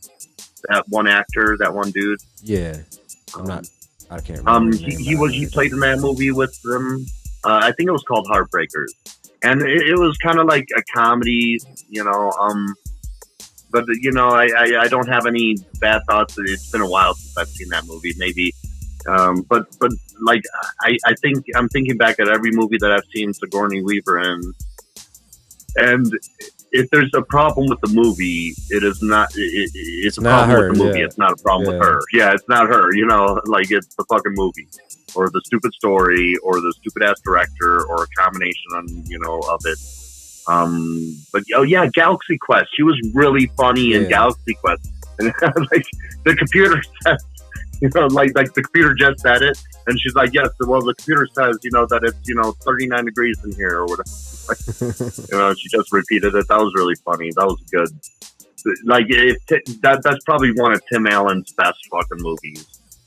Tim Allen does suck a lot, but hey, if even a broken clock is right twice a day. All right, and that was him being correct.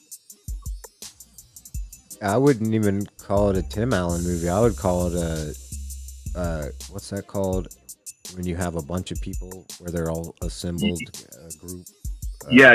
Like co-stars or no? Well, I'm saying the whole. It was a collab.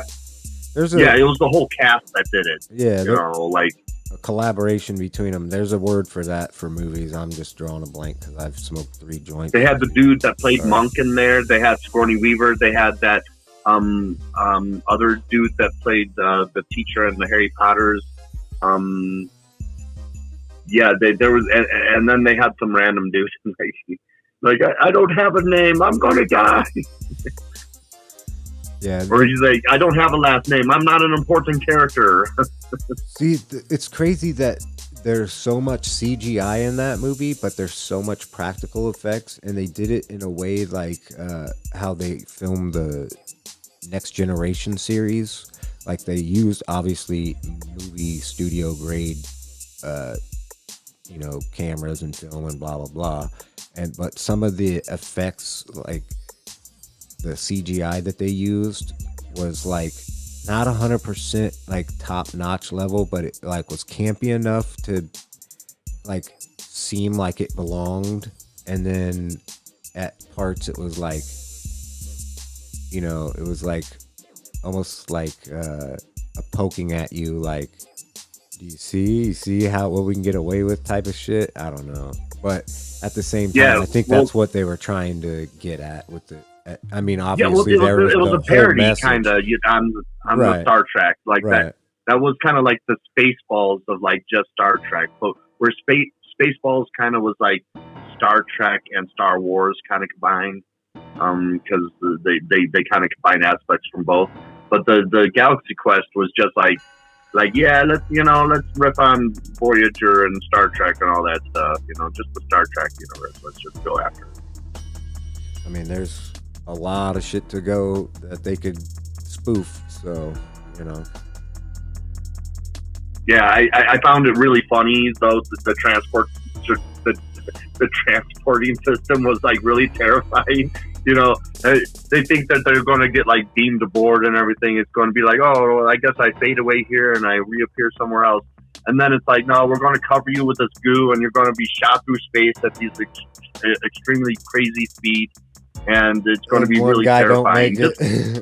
One guy. Well, just like the new Spider-Man, like when he's with Mary Jane and he's swinging around and shit, and she's like screaming and shit, and that's kind of like a real reaction, because like I have that reaction going on roller coasters where it's relatively safe, and you get strapped in and everything, and you're safe, or there's a great chance of you being safe.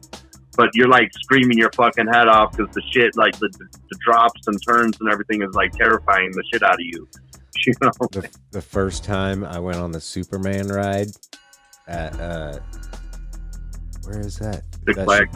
Yeah, but I'm saying, is it Chicago or St. Louis? We go back and forth. I can't remember which one it's at. Anyways, it just drops straight down. It's like the tower drop. It's like 16-story drops, and I was like, I'm not gonna scream on this. I'm just gonna hold on, And like, I tried to scream and I couldn't scream. I was so terrified that nothing came out until you couldn't even breathe. We came to a complete stop, and I fucking screeched like a bitch.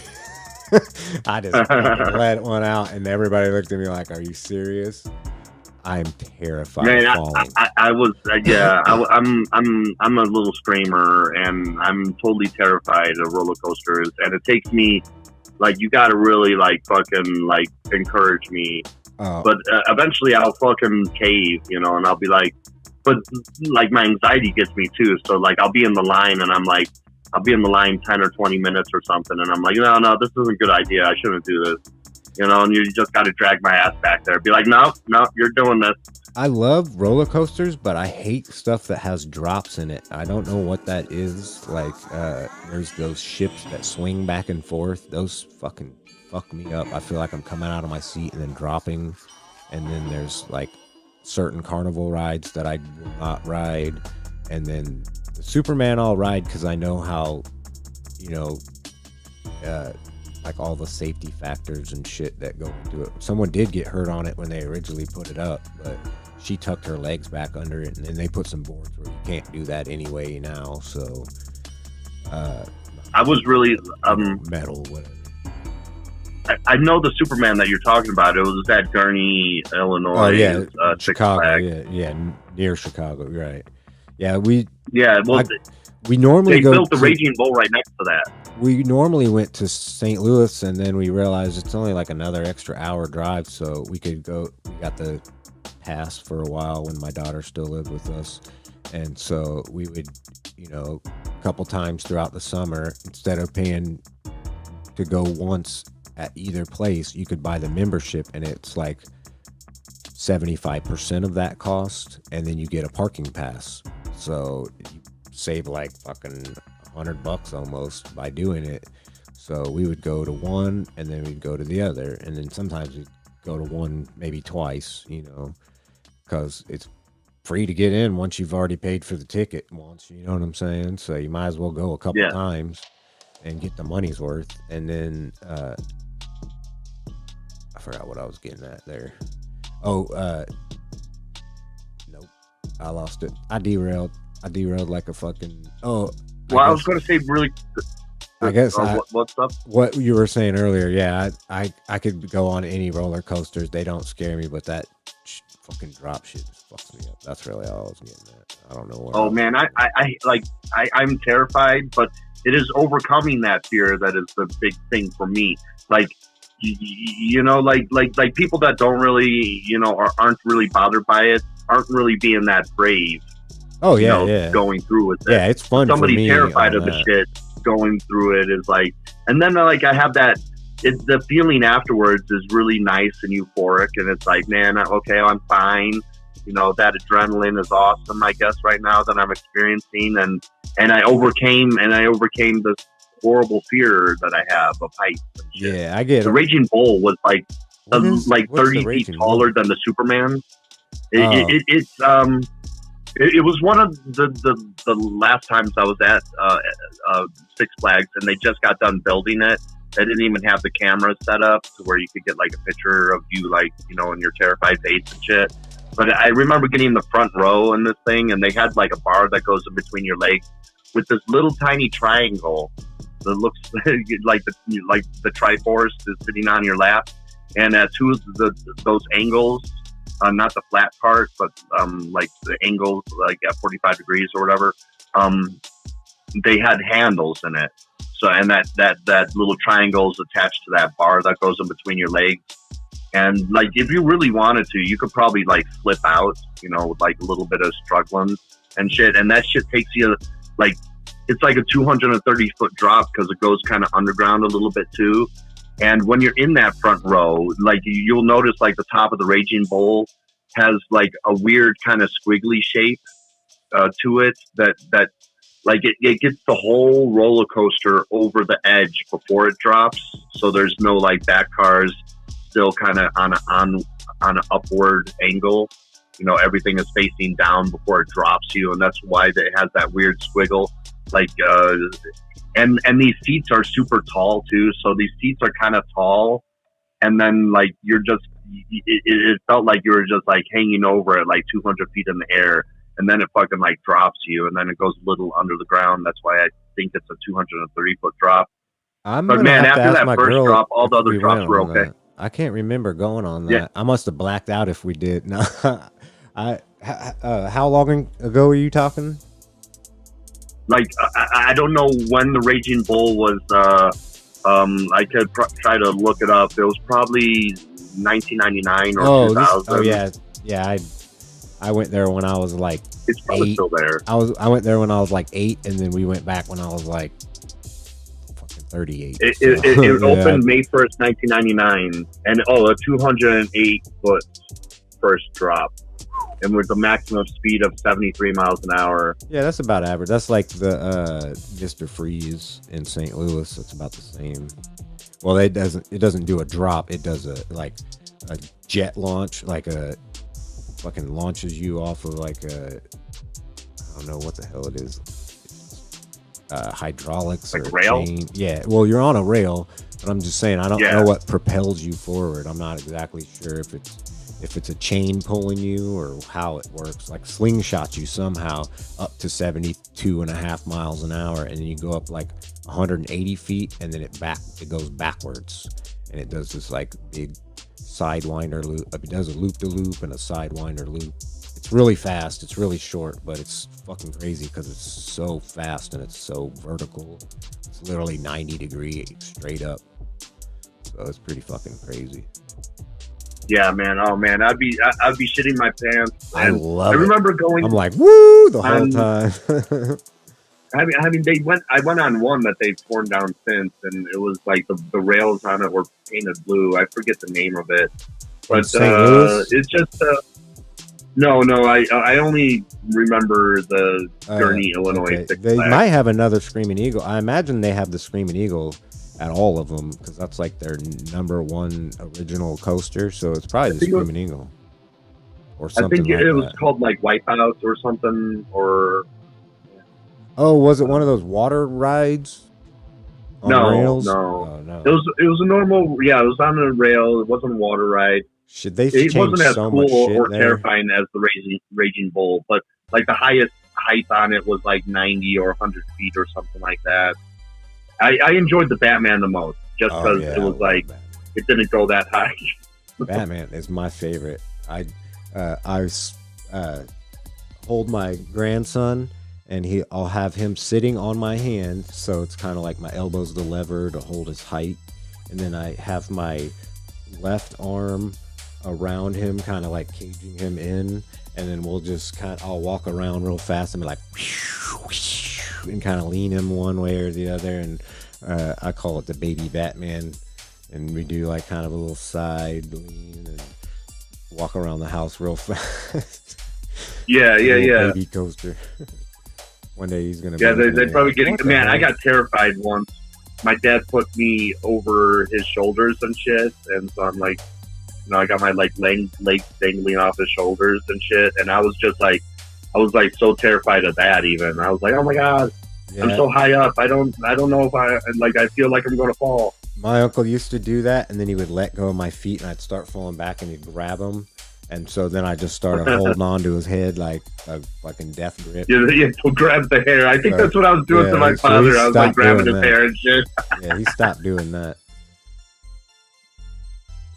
Well, we just hit 3 hours, so I think I'm about to call it quits. I got to go hit up some other stuff, but we can definitely do this in the next couple days if you want. Yes. Definitely. I'm a little busy tomorrow. I think I told you that the eye doctor appointment. I totally missed last Friday. I woke up like an hour after I was supposed to be there. I got to watch my grandson tomorrow anyway, so it'd be the same. Cool. And maybe we could get together with some fat guy. You just have a microphone available to you, or are you able to? Yeah. Well, the camera that I had up here is fucked up, but my laptop does have a camera in it, but I'd have to like move I have an upstairs desk and a downstairs desk. One upstairs, it's just a desk where I can set my tripod behind it, and I can basically just talk over the desk into the camera. So I just have to move a bunch of shit and set my laptop up here, but I'm not 100% on how to connect it with my, because I've never connected it with my Rodecaster. I'm sure it's pretty easy. It's just, you know how there's always troubleshooting, getting the audio connected right and streaming right and not lagging and doing all that shit. I did the Discord thing, man, and I had it set to my USB camera that I just like plugged in, and I couldn't find it in the list. And I'm like, okay, well, I guess I'll just, I'll close the program down, I'll close Discord down, reopen it, and it kept on.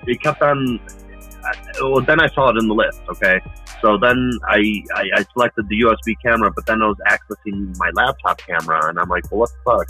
So then I had the idea. I'm like, well, why don't I select the camera that it's activating right now and see what happens? And then it activated my USB camera, so like the options were like reversed and everything. I was like, oh, okay then. I was like, yeah, there's always weird tech shit like that, Yeah.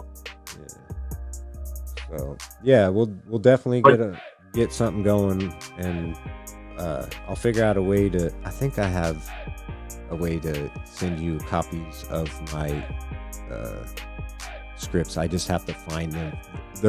I have them duplicated on a lot of hard drives, but the folder is usually hidden somewhere in some writing file. Oh yeah, you gotta like remember where you put it. Go search for it for an hour, and then for halfway through forget what the fuck am I even looking for? And oh yeah, that type of shit. Yeah, well, that sounds like fun. Like if you think it sounds like fun, I think it sounds like fun, and maybe we could like discuss it and maybe toss around some ideas and yeah, and then who knows what the future holds.